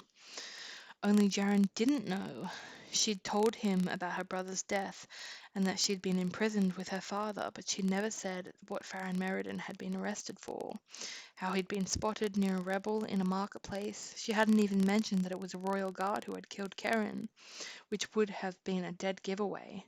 Jaren had no idea his family was responsible for all she'd suffered through it in the last decade. I'm not sure what else I can say, Kiva, Jaren finally said, his voice weaker than before, his strength swiftly fading. I understand that you're mad at me, but even you have to see that I was trying to save lives. I couldn't tell you until I trusted you. I couldn't risk anyone finding out who I was, because that would have jeopardized everything. He shook his head woefully. Not that it matters now. I've learned nothing of worth since coming here. I failed spectacularly. If you weren't getting information, Kiva croaked out, and you were never a real prisoner, then why didn't you just leave?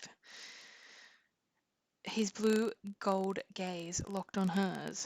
Because I found a reason to stay. Kiva's legs nearly gave out, his meaning impossible to miss. You're a fool, she said, her voice barely a whisper. She expected his eyes to shudder and hurt to flash across his face. Instead, his lips stretched into a wry, self-depreciating smile.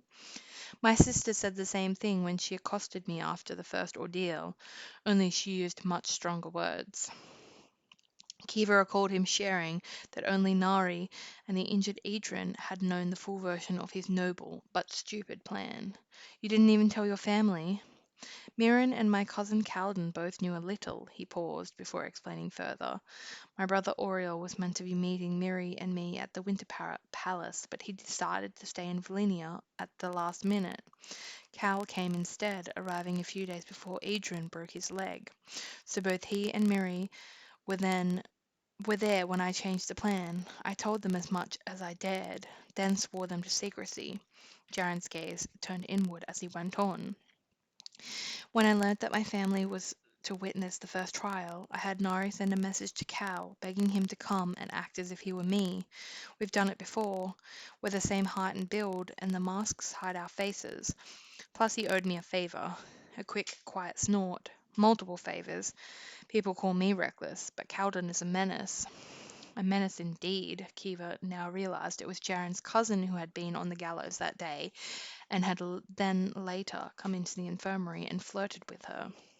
She'd thought he was the one who had saved her, but it had never been him, never been Calden. You saved me, Kiva stated numbly, having already figured out the truth deep in the bowels of the abyss, but wanting to hear his confirmation and his admission. In the ordeals, all of them, right from the first one, the trial by air. Jaren's cheeks darkened slightly, barely discernible in the flamelight, but enough to give him away. I couldn't stand to watch you die, he said quickly and quietly. I was just lucky that Mary and Cal realized what I'd done and covered for me, his tone filled with remorse as he continued. I was so angry at myself afterward, not for catching you, he added quickly, but for taking so long to decide to do it, which left you hitting the ground so hard. He trailed off, his eyes apologetic. The prince should have caught you sooner, Jaren said after that first ordeal, his face tight with anger, as he'd talked about himself, berated himself. But Kiva barely remembered the pain she'd felt, so his regret for that was unnecessary. And the amulet? Was that you too? She said, though she already knew the answer.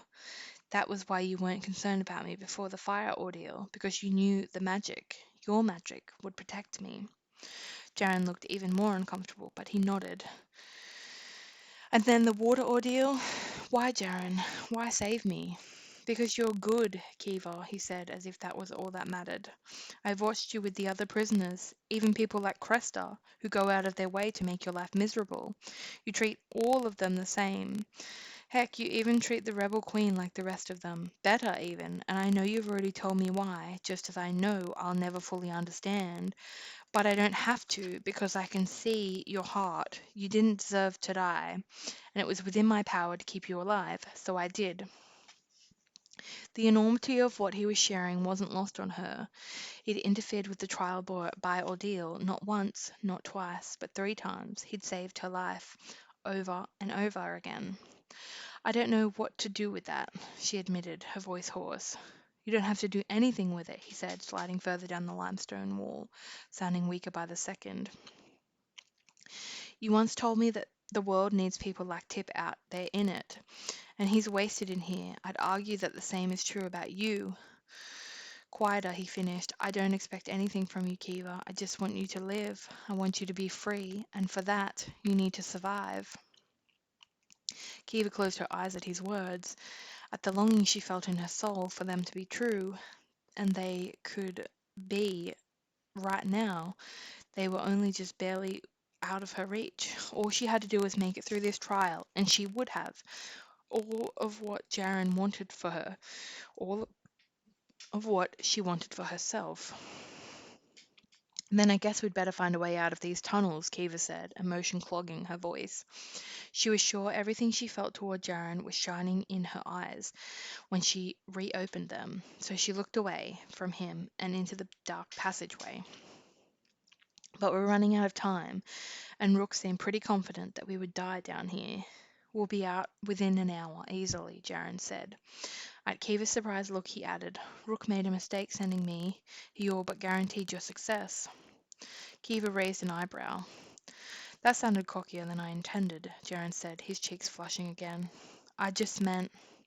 He shrugged slightly with his embarrassment, but the motion cost him, and he cut off with a groan, slipping even further down the wall, nearly on the ground again. What's wrong with you? Kiva finally found it in her to ask. Is it your back? But she knew it wasn't, not from the way he was holding himself. I'm fine, Jaren panted, trying to reclaim the height he'd lost. I just need a second. Kiva stepped forward. Let me see. I'm fine, Kiva, he repeated. Really, it's nothing. Let me see, she interrupted, using her sternest healer voice. Jaren didn't protest again, but he did sink down until he was on the ground completely, his shoulder propped against the wall, keeping his back from it, but also keeping his front from it. What happened? She asked, pushing aside a sea of emotion still swirling within her to focus on him.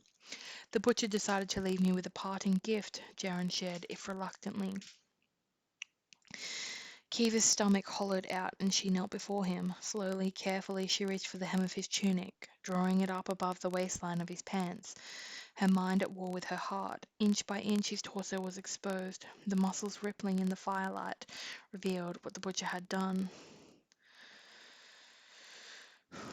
Kiva sucked in a swift breath at the deep, multicolored bruises, her eyes flicking up to Jaren's to find him watching her steadily, waiting for her verdict. Don't think of him as a prince, she told herself, knowing it was what her father would have said. Don't even think of him as Jaren, and definitely don't think of him as a Valentis. Just think of him as a patient. Let's see what we have to work here, she said, forcing lightness into her voice before she gently pressed a hand to his flesh. Jaren hissed, and Kiva snapped her arm back, looking at him with concern. She'd barely touched him. Sorry, your fingers are cold, Jaren said, sounding embarrassed, looking it too. Kiva could have laughed, might have had she not been so raw from everything they'd just waded through. We can't all make fire burst from our hands, Kiva said, though she did rub hers together to heat them a little before reaching for him again. As carefully as possible, she pushed against his bruises, trying to determine how bad the damage was. Despite everything she hated that she was causing him pain. Unable to miss his staggered breathing and muscle clenches every time she pressed too deep. Kiva wasn't sure who was more relieved when she finally sat back and declared, "A few cracked ribs, but I don't think there's internal bleeding. We'll keep an eye on you just to be sure." "Does that mean you're not going to leave me on my own down here?" His tone was joking, but Kiva saw a hint of worry in his eyes, not about whether she'd abandoned him in his injured state, but about whether she was still upset enough to consider it. Kiva didn't ease his mind and only said, "Lean forward, I want to check your back." If you say it's fine, I will leave you down here." Jaren promptly leaned forward, and Kiva pushed his tunic further up. What she saw caused her to simultaneously ice over and fill with fire. The deep, thick wounds were only partially healed, even after a fortnight. What the butcher had done, the damage he had caused. "These are healing well," Kiva made her say as she tried to stifle her anger and her guilt. She ran a finger along one of the scabs, and Jaren shivered at her touch. "They look sore, though." "It's worth it," Jaren said quietly, causing Kiva's heart to stutter at his implication. He cleared his throat and added, "But yeah, they don't feel great. Walking isn't much fun." He didn't need to mention what they both knew, that the butcher's newest beating had only enhanced his pain. Having nothing on hand to help him, Kiva was just about to release his tunic when her eyes fell on one of his older scars, buried beneath fresher scabs, but still there, seeking a distraction, any distraction from how she felt at seeing his new wound. She touched her finger to it, causing Jaren to shiver again.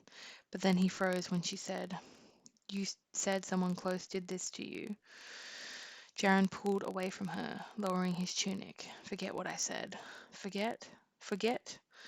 He was the heir to the throne, one of the most protected people in the kingdom, and someone had hurt him, had abused him. How could she just forget about that? "Seriously," Jaren said firmly, seeing her expression, "just drop it." Kiva saw red. "Drop it," she repeated, her anger rising anew. "You're willing to trust me with your magic and your identity and your secret forbidden plans, but not this?" Jaren remained silent, her fury growing. Kiva pointed a finger right in his face and said, "After everything we've been through, after the trials and the poison, the damn poison that Nari swears your family will stop, after all that, you want me to just... It was my mother, all right?" Kiva lurched backwards. Jaren's shouted words echoing down the tunnel. The Queen had hurt him. Queen Ariana had scarred him. The fire flickered, as if reacting to Jaren's distress. She... It's... He broke off, cursed, ran a hand over his face, wincing as the move tugged at his abdomen. Taking a deep breath, he tried again. "It's not really her. It's the angel dust. She has a problem with it. Sometimes takes too much. Too often. When that happens, she forgets who she is and gets confused and loses control." Compassion rose within Kiva, dousing her earlier fury. All of it. She couldn't believe what she was hearing, but it was clear Jaren wasn't lying.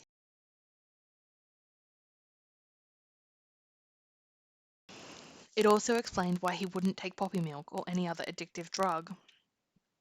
He'd seen what they could do when used incorrectly. He'd felt the effects.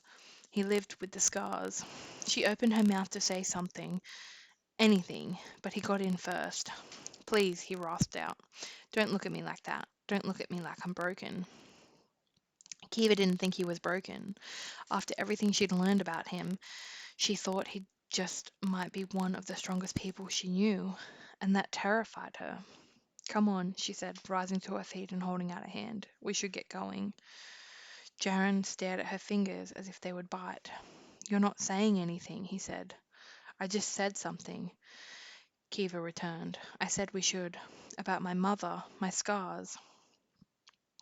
Kiva looked down at him. "Do you want me to say something?" she asked. "Do you want me to tell you how sorry I am that you had to go through that? That I can't imagine how hard it must have been? That I think it's incredible you can separate the drug from the user and still care about your mother enough to want to protect her?" Jaren's throat bobbed. Kiva moved her hand closer to him, and this time he took it, allowing her to help him painfully to his feet. He swayed and tried to get his balance, her arms automatically coming around to help steady him as she continued. I can tell you all that, but I think you already know, or at least, I hope you do. She paused but made herself finish. I can also tell you that if she isn't already getting help, then you need to get it for her. Jaren's hands had come to rest on her waist as he tried to get his feet under him. But Kiva's words, even though she'd just begun to pull away, he drew her back again. But at Kiva's words, even though she'd just begun to pull away, he drew her back again, curling his arms tightly around her back until he was embracing her fully. Thank you, he said in her ear, his voice rough with emotion. She wasn't sure what he was thanking her for, whether it was her lack of pity that he'd so feared, or her encouragement to get his mother the help she needed. Either way, her heart was beating almost out of her chest at his proximity, and how good it felt to be in his arms, even while she warred over everything she still knew about him, about herself. But still she allowed herself that moment, that one single moment in time, melting into him and closing her eyes, wrapping her arms around him in turn. And then she remembered his wounds. He hadn't uttered any sound of pain, but she knew the embrace had to be hurting him. Not just his back, but his cracked ribs too. With how tightly he held her, she so gently pushed back out of his hold, looking at him in the eyes and asking, "Better?" He offered a shy smile. "Better." "Good," she said, with a perfunctory nod, as if her heart weren't still pumping triple time. "Now, what were you saying before about Rook making a mistake sending you down here?" "Ah, that," Jaren said, rubbing his jaw and looking uncomfortable. But Kiva knew it wasn't because of the moment they'd just shared. He didn't seem to have any problem showering her with affection. But then again, he was a prince. He was probably used to women falling at his feet. She wrinkled her nose at the thought, and it distracted him enough that he deviated from what he'd been about to say, instead asking, "What was that look for?" Kiva wasn't about to admit what she'd been thinking.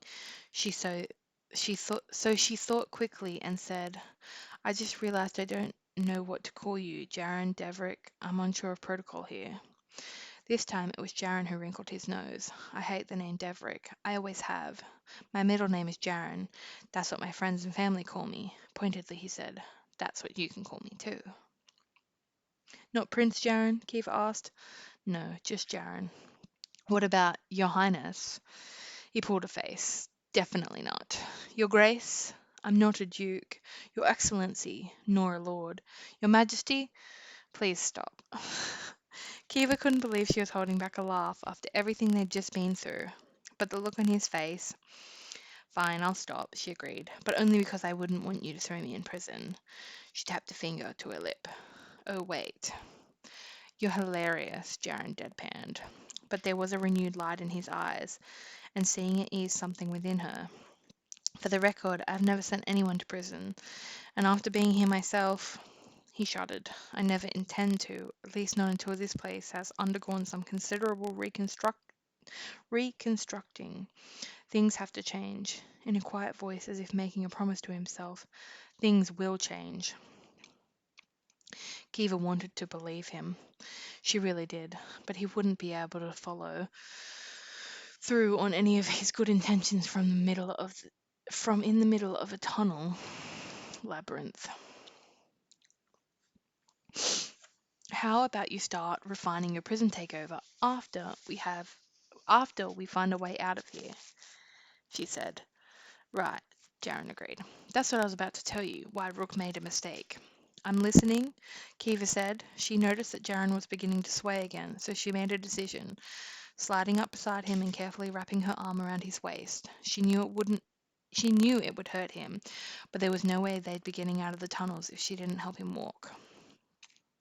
"I hope it goes without saying that most of what I've told you today has to remain a secret," Jaren said. "I figured," Kiva said, barely refraining from rolling her eyes. Jaren paused for a long moment, as if deliberating what he was about to share. Finally, he said, I broke your trust, so hopefully this will give you a reason to believe in me again. It's something only a handful of people in the world know. Kiva's ears pricked up, and she glanced at his face as he wrapped his arm more securely around her shoulders. Mirren is a year older than me, he said. She should have been the heir to the crown princess. She should have been the heir, the crown princess. But then I came along. Firstborn son gets the right, Kiva muttered. Typical. Actually, it's not, Jaren said.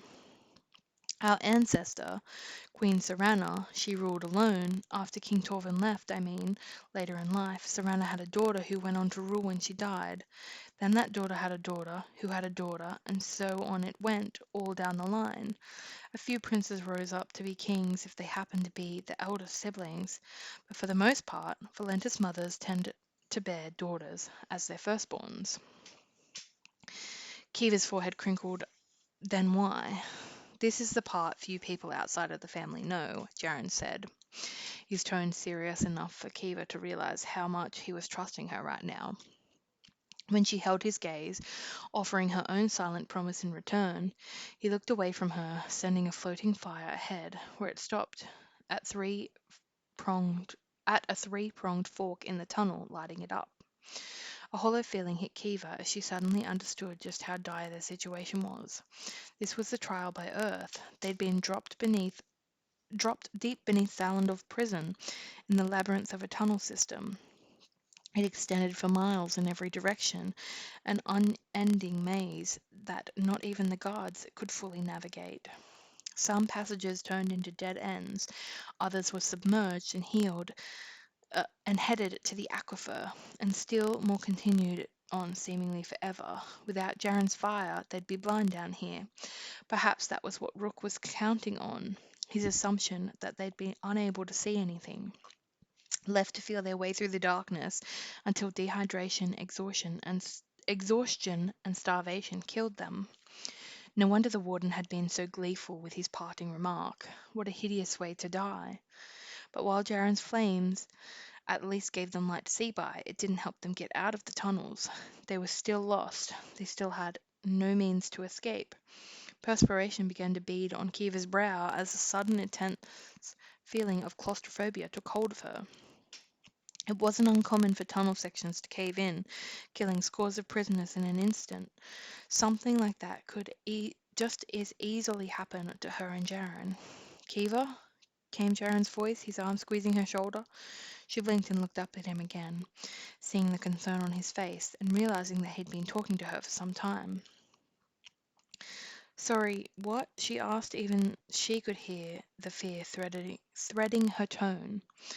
Understanding filled his expression, and he squeezed her again, this time in comfort. I was just saying we need to go that way. He used his free hand to point out the left fork. About 20 minutes of walking and we'll be out, with plenty of time to spare. Kiva looked at the passage, then back to Jaren. How do you know? Because I can feel it. You can. Kiva cut herself off when she saw what Jaren was doing, using the same hand to point to the ground. Before her eyes, the earth shifted out of the limestone, came a green stem, leaves and thorns appearing on it, the end budding and flowering into the most perfect snow blossom Kiva had ever seen. But that wasn't all. More of the earth cleared away around the base of the blossom, easing backwards, and seconds later a small moat appeared, filling swiftly with water. Kiva stared at the display, stared and stared and stared as realization hit her. Jaren couldn't just harness air and fire, he could also control earth and water, all four of the elements. No one had claimed such power since Queen Serana herself. Now you know all of my secrets, Jaren said in a quiet voice, and that's why the Royal Council chose to name me as their heir, not Mirren. Kiva's breath sounded loud to her ears.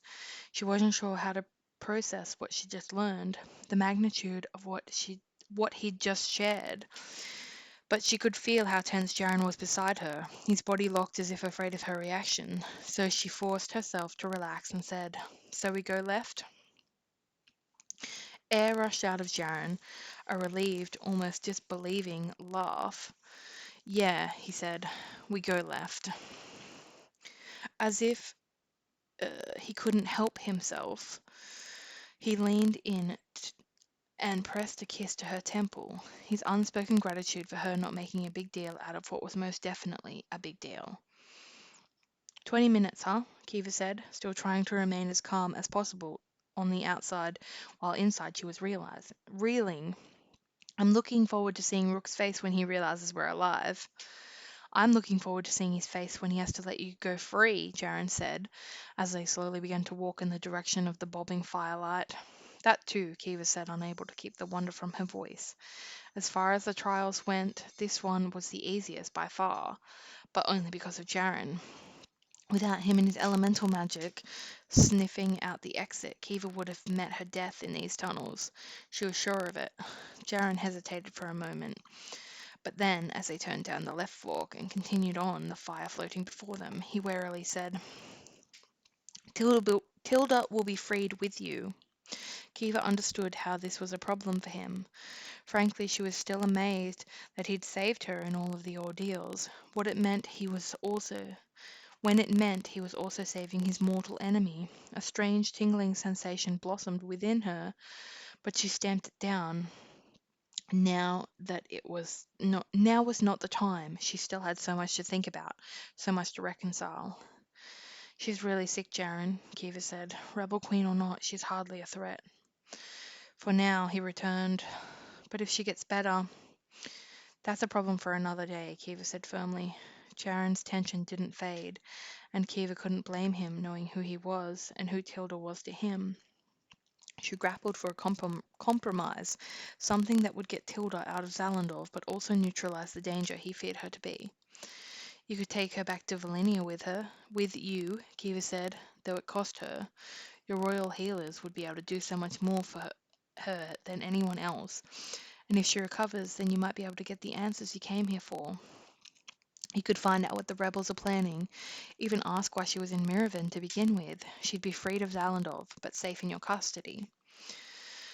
Kiva wasn't sure if she'd ever hated herself more, but this way Tilda stood a chance of getting better, a good chance, since the royal healers were renowned for their skills. The only problem was that it would leave the rebel queen in the hands of her enemies, but at least she would be alive. To Kiva, that was what mattered the most. She hadn't risked her life over and over just so Tilda could die. That's not a bad idea, Jaron admitted, but if it doesn't work out... Kiva braced herself, certain he was about to mete out Tilda's execution sentence right then and there. The most important thing is that you're free, even if it means she is too. Jaron's thumb stroked her shoulder. We'll deal with the consequences later. If Kiva hadn't been bearing most of his weight, she might have collapsed into a heap at the significance of his words. He was willing to let the rebel queen walk free, just so that she could too. That was, that was, it was outrageous. It was unbelievable. And it filled Kiva with warmth from head to toe. But then she had another thought, and while she didn't want to push her luck, she couldn't keep from asking, You know how you're a prince? Jaron chuckled, his body moving against hers as they turned down another passageway lit by flames. I'm aware. Well, Kiva bit her lip, not even sure how to ask. The answer is yes, Kiva. She shuffled the two of them around a large slab of limestone in the path before, saying, What answer?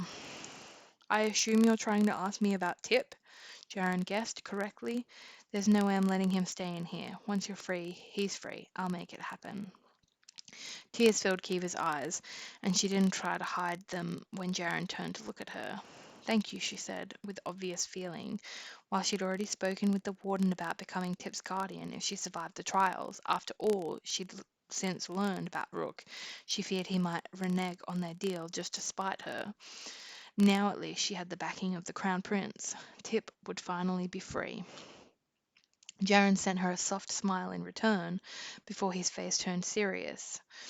I don't know if you have anyone out there waiting for you, either of you, but I was thinking. I mean, I was hoping. He stopped and tried again. If you want to, I'd really love to show you Valenia, both you and Tip. And for the second time in the space of minutes, Kiva nearly crumpled. Stay alive. Don't let her die. We are coming. You want us to come with you? She choked out. Back to the capital? We'd have to stop at the Winter Palace first, Jaren said, just for a fortnight or so until the spring thaws set in and make travel easier. But then, yes, back to the city. And we'd live with you at the castle? Jaren nodded. I was thinking you might want to take a class or two at the academy, continue honing your craft. The Healer Academy. Kiva couldn't believe what Jaren was offering. The golden plate he was holding before her. And Tip's around the same age as Oriel, he continued. My brother can be a little terror, but he has a good heart. I think they'd get on really well. Plus Ori would help Tip with his studies, which I'm guessing might need some catching up. More tears filled Kiva's eyes at the dream he was laying out, at the possibilities she could see so clearly in her mind's eyes. But her family, we are coming. They hadn't come for her, but that didn't mean she couldn't go to them. Her brother had written her, told her where they were. His implication had been clear. They were waiting. For 10 years she'd longed to be with them again, but now that she might finally be free to do so, Kiva didn't know what she wanted anymore. She couldn't deny that they'd hurt her, disappointed her for a decade. They'd promised to come, but they hadn't, not even after her father had died. She'd been alone, left fend for herself, to survive more horrors than they would ever know. And yet, they were still her family. She loved them, just as she knew they loved her. Don't answer now, Jaren said quickly, cutting into her thoughts. Just think about it, all right? Kiva could only nod. And then, when Jaren indicated for her to turn right, she did so, helping him hobble down the long dark tunnel, having no idea where it would end, but certain that whatever was around the corner would change her life forever. Kiva had been right about the coming change, but not in the way she anticipated. It was Jaren who realized much sooner than she did. Jaren who noticed that there were no workers in the tunnels, no prisoners digging away to extend them to find more water. The labyrinth was empty. And when his earth magic finally guided them to the ladder chute and they painstakingly climbed to the surface, it became clear that Kiva's success over the trials was to be put on hold. There was no one waiting for them. No Rook, no Nari, no guards at all. Only screams.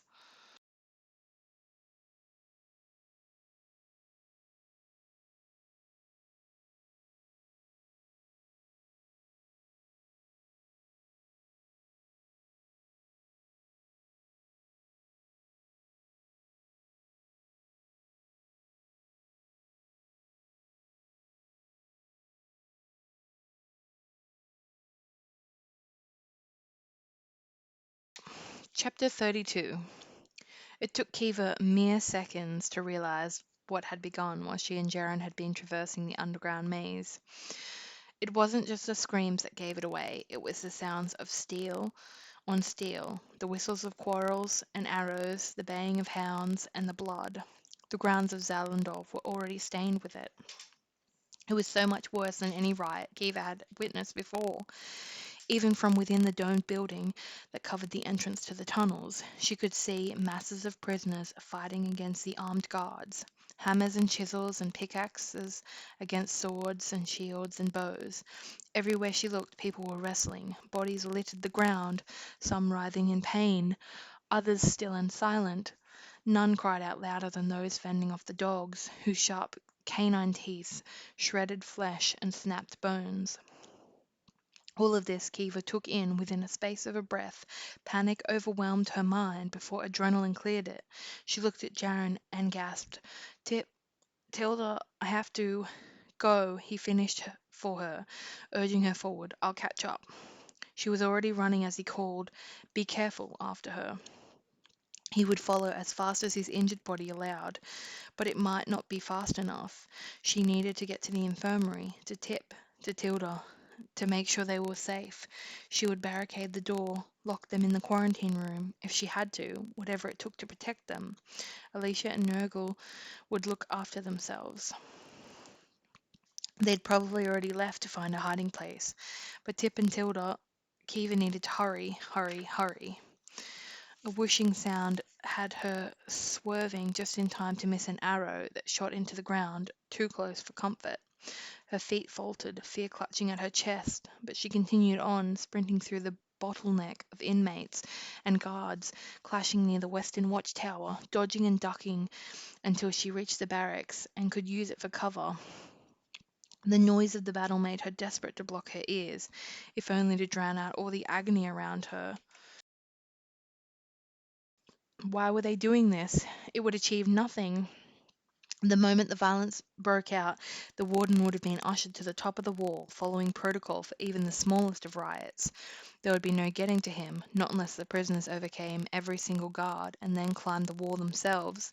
Rook was the safest man at Zalandov, and he would remain that way as long as the riot continued, watching from on high as prisoner after prisoner fell. Maybe this is what he'd wanted all along. A riot was the swiftest way to guarantee mass carnage. He would have no need for his poison after today, and there would be no questions asked. He would never see justice for his crimes, and with blame for the innumerable deaths falling squarely on the uncontrolled violence. Another whistling arrow prompted Kiva to duck, just as it whooshed past her ear, close enough for her to feel the air move. She made a gargled sound of fright, but it was drowned out by the clamour around her, the yelling of guards and prisoners alike. Still bolting across the grounds, Kiva watched for arrows and flying daggers from the guards, but likewise watched for the improvised weapons of inmates, seeing guards piled on the ground with their heads smashed in or with open lacerations, some still with hand tools sticking out of them as they stared unseeing into the sky. For every guard that had fallen, Kiva saw 10 downed prisoners, more, and she knew that at any moment she could join them. And yet still she ran, keeping an eye out for Nari, unsure if she wished for the guard to be by her side or hurrying to protect Jaren, unsure if... Boom! Kiva was thrown from her feet. A scream leaving her, she soared through the air and slammed onto the cold, hard earth. For a moment she could only lie there, stunned. Her ears were ringing, the sounds of the continued riot muffled into nonsensical black background noise. Her vision blurry and fading in and out of focus. Flat on her stomach, Kiva turned her head just in time to see the watchtower fall. An explosion. Someone had caused an explosion.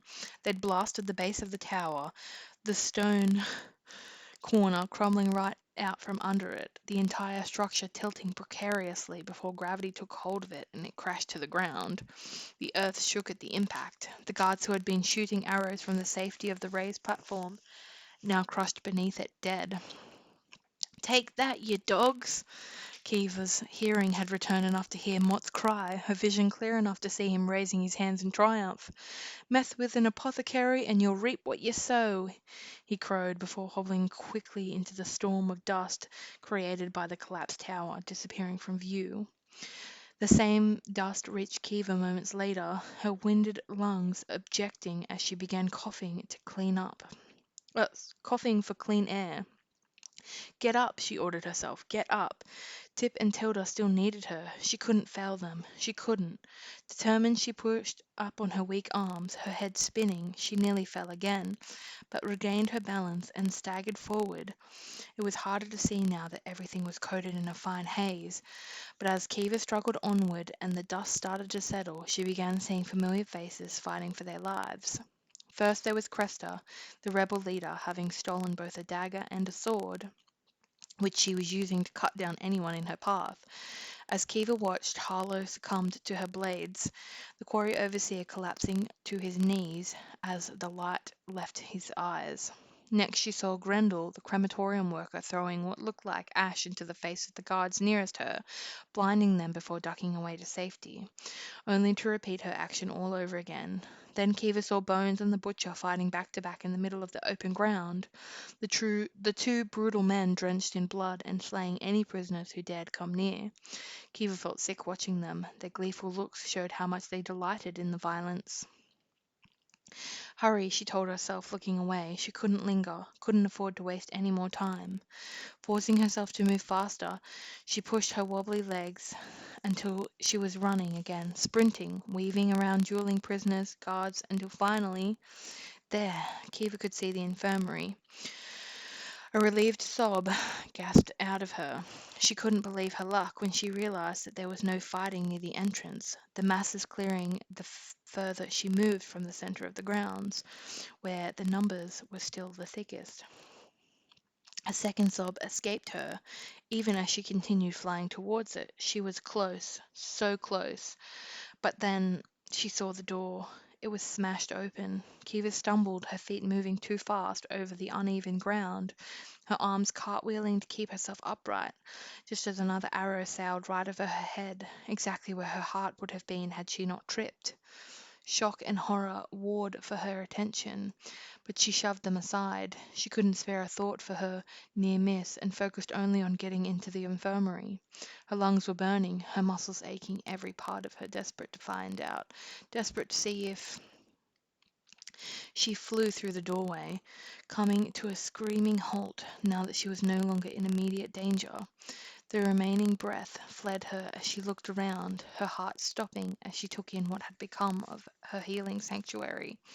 Glass vials were smashed to the ground, a rat pen was broken to pieces, with the vermin gone, linens were shredded, sticky remedies covered everything from the benches to the walls to the floors. The infirmary was destroyed, but Kiva didn't care about the room. She cared about who was in it. On quaking legs, Kiva moved toward Tilda. She had no need to rush anymore. She could already see it from across the room.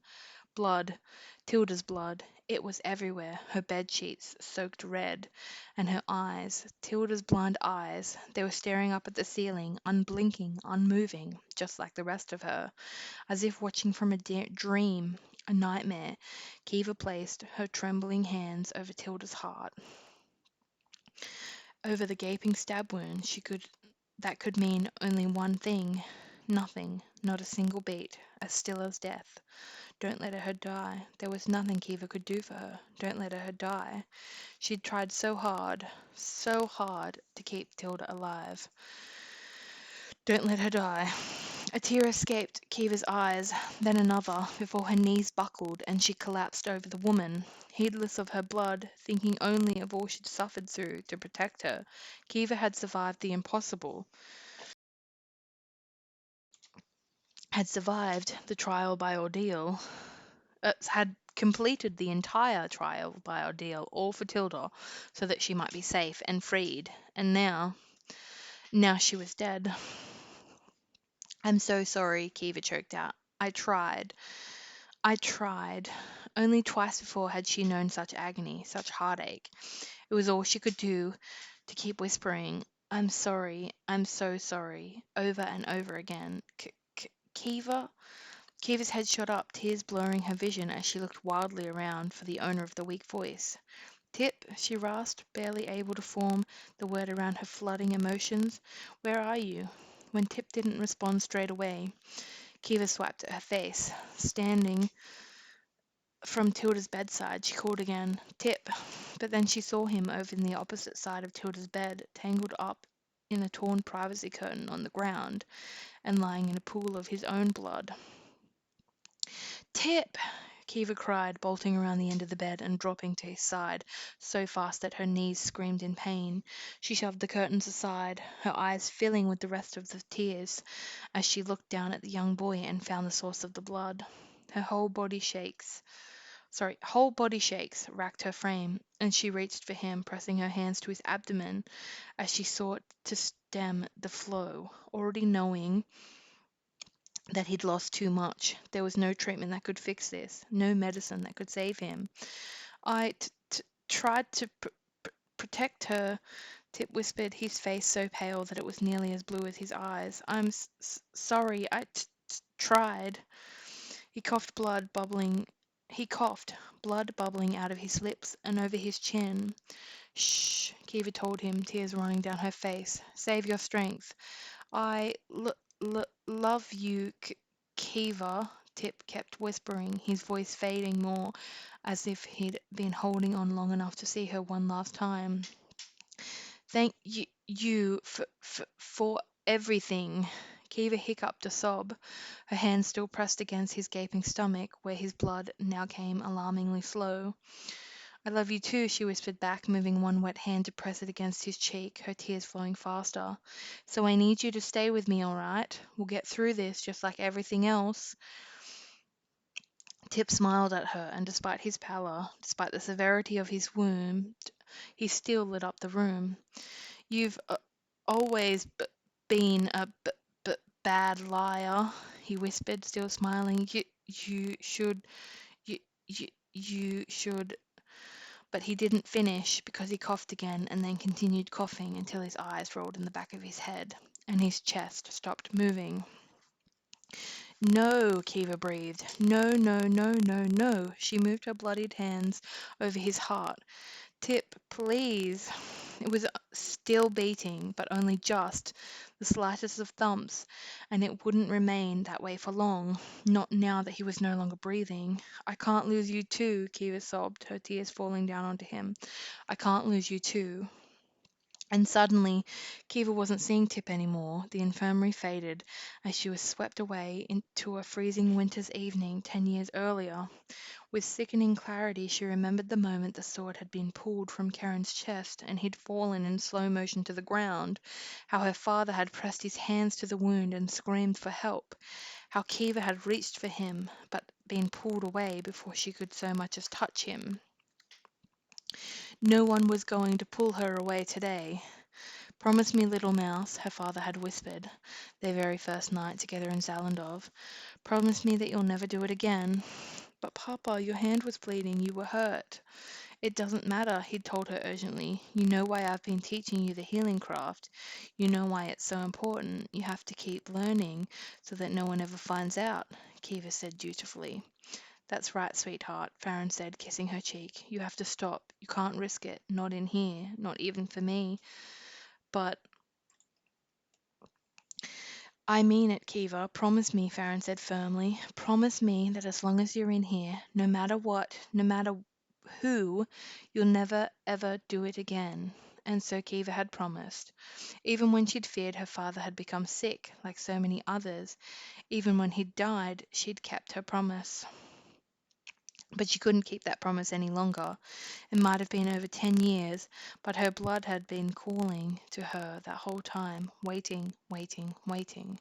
She was untrained, untested when it came to wounds as serious as this, but desperation guided her to focus on Tip's fading heartbeat, on his gaping stomach, on the life that was swiftly leaving him. Please, she whispered, her voice breaking as she concentrated harder than ever before, praying that she could do for Tip what she'd longed to do for her brother by the river all those years ago. If only she'd been able to place her hands on Karen. All she needed was a moment, a single touch before his heart had stopped, and it would have changed everything. Please. That was all it took. Golden light poured from Kiva's fingertips, seeping into Tip's chest, flooding along his torso, sealing his flesh, inch by painful inch. It was working. It was working. His heartbeat growing stronger, beat after beat after beat, and then he sucked in a breath, his chest expanding.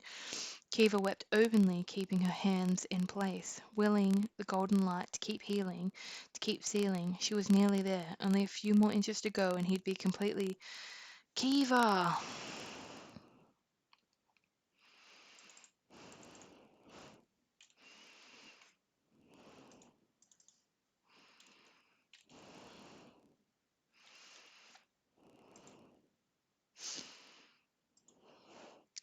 Kiva lurched backwards, her hands flying from Chapter 33.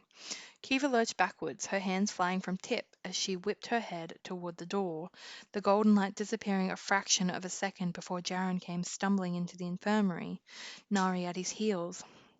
The guard was splattered with blood, her eyes wild as she took in the mess, her gaze flying around the room before landing on Tilda, then finding Kiva and Tip on the floor.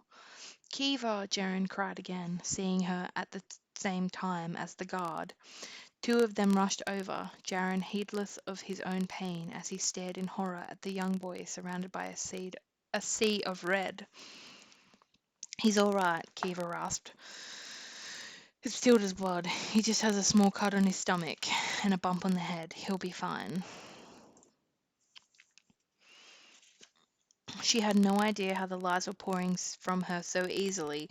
All she could think of was her father's warnings and the promise she'd made him. She'd already broken that promise, but she knew better than to let anyone else know, least of all her present company. Can he be moved? Nari asked. Kiva's shaking hands travelled down to Tip's stomach, checking the damage. The smallest of cuts remained. He wouldn't even need a stitch. Kiva nearly sobbed anew, but instead she croaked out, "Yes, he just needs to sleep it off." That part wasn't a lie. Tip needed a good long healing sleep, and once he awakened, Kiva would have to convince him that his wound hadn't been as bad as it had seemed. Tip would believe her. He had no reason not to. Good, Nari said, glancing back at the door with clear unease. This place is turning into a death zone. We need to leave, right now. Jaren held his hand out for Kiva, and she took it, too stunned by all that had just happened, and was now happening, to remember his injuries. He uttered only the slightest of pain sounds and immediately steadied her when her legs nearly gave out. The trauma of what she'd just gone through, wreaking havoc with her body, exhaustion threatened to topple her. The strain of what she'd done was unlike anything she'd ever known. But even so, when Jaren reached down to collect Tip, Kiva stayed him with a hand on his arm. "I'll take him," she said, voice hoarse from crying. "He's heavier than he looks," Jaren warned. "I'll take him," Kiva repeated firmly, knowing that Jaren's adrenaline might be keeping him standing, but there was no way his injuries would allow him to carry the boy. Plus, Kiva needed to feel Tip in her arms, and the life beating within him, if only to reassure herself that he was still alive. Unlike Tilda. Kiva couldn't look at the woman, not even when she saw Nari and Jaren glance between her and the rebel queen with pitying expressions, both knowing how much she'd given to protect Tilda. If only Kiva knew. Sorry. If only Kiva could have arrived sooner, she might have been able to do for her what she'd done for Tip. But not even she had the power to bring back the dead. It was too late for Tilda. It wasn't too late for Tip, nor for Jaren, Nari, or Kiva herself. But it would be if they didn't get out of Zalandorf before the chaos escalated. "Hurry," Nari urged, glancing at the door again. Kiva didn't need to be told twice, and pulled Tip into her arms. Jaren was right about his weight, and she grunted and stumbled a little, but then steadied herself and looked at the guard. "Follow me," Nari said, moving swiftly toward the door, her two swords bloodied and her hand and held defensively before her, the prince's golden shield, ready to give her life if it meant protecting him, protecting all of them. "Don't worry, she'll get us out of here," Jaren told Kiva when he saw her hesitate. "I know," she replied before striding after the guard. Her hesitation hadn't been fear of following. She had been summoning the strength to look back at Tilda one last time. But she made herself do it, made herself whisper a final, "May peace find you in the Everworld." And then she hurried out the door, never more grateful that the infirmary was was close to the prison gates, and equally grateful that the bulk of the fighting remained in the center of the grounds, still too close for Jaren to risk anyone seeing him.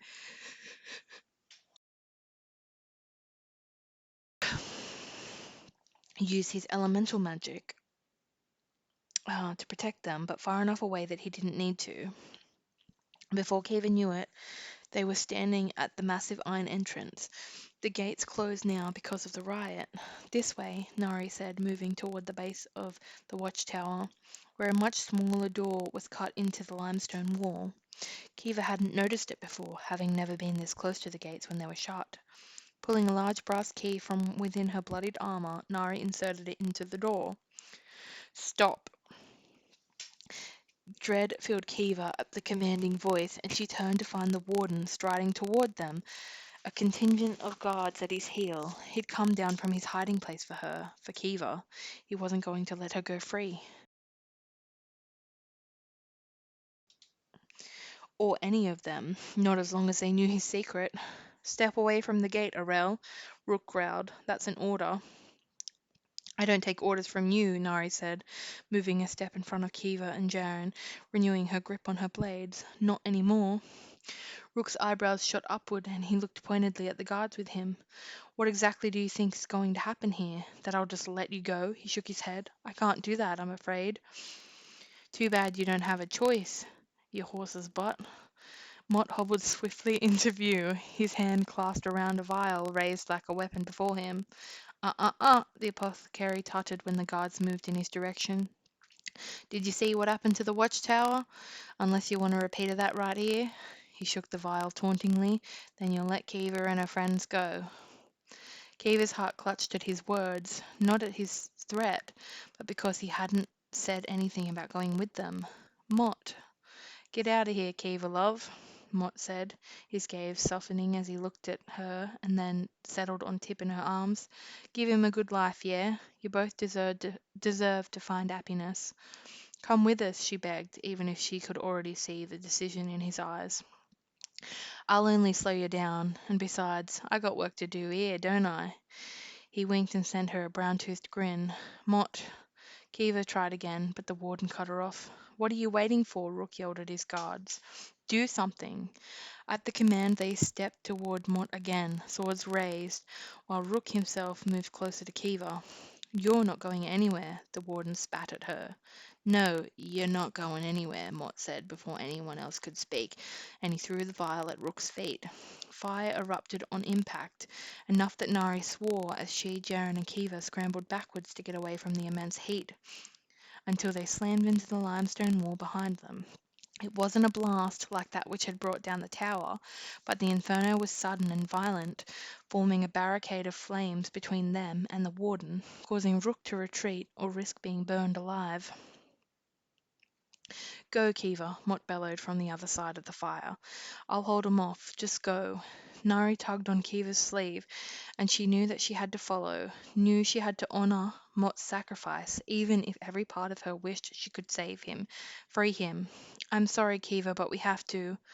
I know, she interrupted Nari's warning, her voice breaking. I'm right behind you.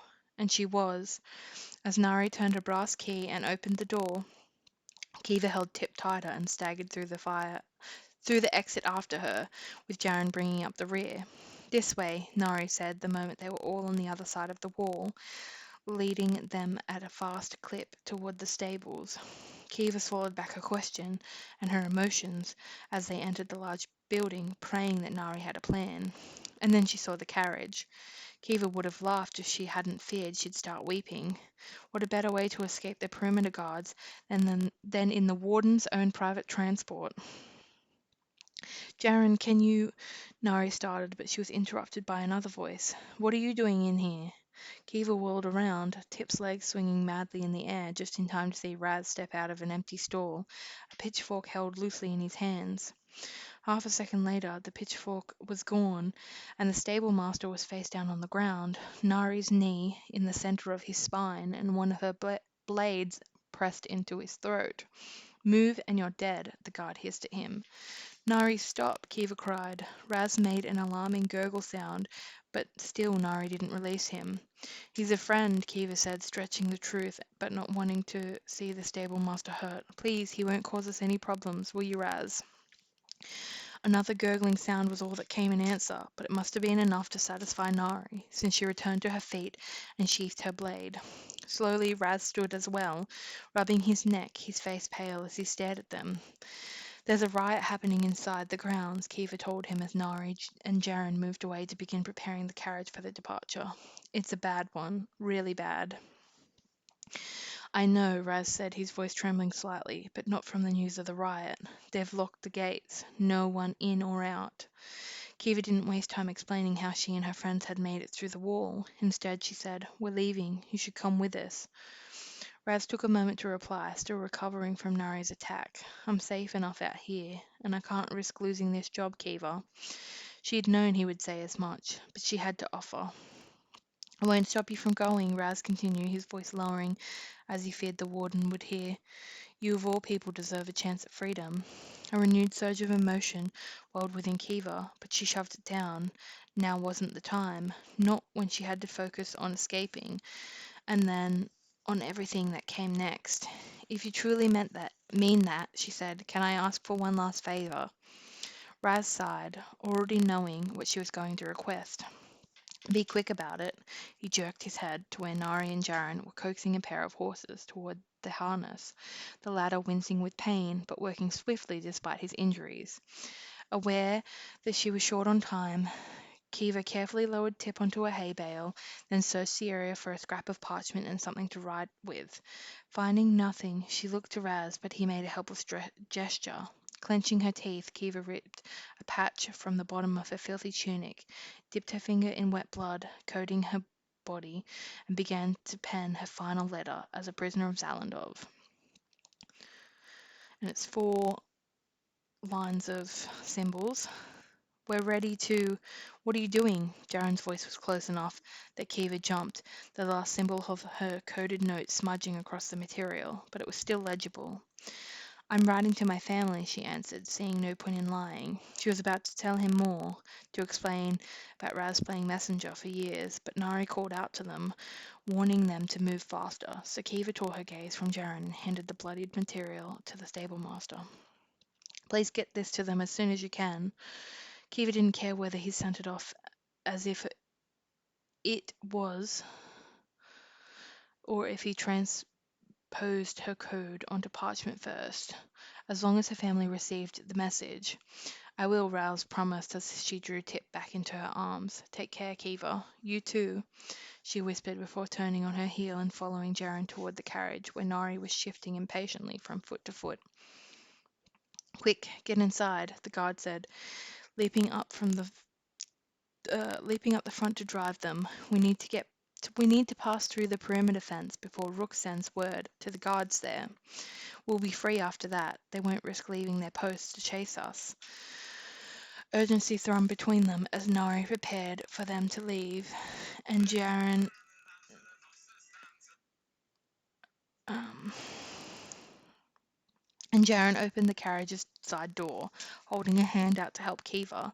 Together they maneuvered Tip inside, both panting when they were finally secured, with Jaren yelling out the window to Nari once they were ready to go. Seconds later, they were moving, bursting out of the stables and leaving Raz behind them, racing down the dirt road to their freedom. Part of Kiva wanted to look back, just for a moment, to see if the warden had retreated to the safety of his wall, watching the pandemonium far below, or perhaps he was watching the small horse-drawn carriage as it passed safely through the perimeter fence and continued out of sight. But she didn't look back, not even for the man who had killed her father. Zalandov was behind her now. She was free. Tears sprinkled her nose as realization swept over her. All that had just happened hitting her anew. Tilda's death, Mott's sacrifice, everything that came before and after. Glancing down at the rearranged Tip in her lap, the young boy sleeping off what should have been a fatal wound, his gentle face at peace, oblivious to their escape. He had no idea he wasn't a prisoner anymore. When he woke up, he'd have a completely new life, just as Kiva would. "What did you write to your family?" Jaren asked. He was sitting across from her, his hands holding his abdomen, his face deathly pale. But he was alive. They were both alive. Despite the odds, they'd survived, and they were out. "I let them know that I'm safe and that I'm free." Kiva swallowed, looking down at Tip, thinking of Tilda, whose body remained at the prison, and finished. "I told them where they can find me if they want, that I'll be in Valenia with you." The look Jaren sent her warmed the numbness that had overtaken her since she'd walked into the infirmary and found Tilda's blood-soaked body. Kiva would never recover from that moment as long as she lived. But as the cold began to ease and she leaned back against the wagon, she called to mind the note she'd written, how she'd made sure it said everything her brother and sister needed to know. Even now, the code translated in her mind, repeating over and over, Mother is dead. I'm on my way to Valenia. It's time to reclaim our kingdom. And as Kiva combed her fingers through Tip's hair, the boy still fast asleep on her lap, she glanced up to meet Jaren's blue gold eyes once more, his gaze impossibly soft. She smiled shyly back, offering no indication as to who he was leading into his city, who he was welcoming into his home. Kiva Meriden, born as Kiva Corentin. The rebel queen may have perished at Zalandov, but her daughter was alive and well, and free of Zalandov after 10 long years. The rebel princess was finally ready to rise. The end. Ba, ba, ba. I remember reading that for the first time and just being like, what? Just mind blowing. But yeah, so thank you for following along on this journey. We have finished 100% of the book. Yay! Um, and Um, yeah, that's it. So that's probably it for quite a while from me. As I said at the start, in about 5 or 6 weeks, there will be a new baby Sharky or baby Skeevers around. Um, so I will not be doing any more streams. Um, oh, someone's rating. Thank you for rating, but we're literally about to leave. But I appreciate it. And Tonic. But yeah, so that's it for me for a while. When I come back eventually, I will begin on book 2 and then complete book 3. So we'll do a recap of book 1 when that time comes for those that have been around for it. And yeah, as I said, I'm going to switch it up more like I did this time, where I had more just straight reading and just doing things sort of in the background without talking to like not make it so jagged and being able to follow along more easily with the story. So thank you for joining us. Thank you for the raid, which I'm now leaving. Thank you for watching and following along, and Sharky will see you again on Monday for his usual stream. And until then, take care and stay safe. Bye.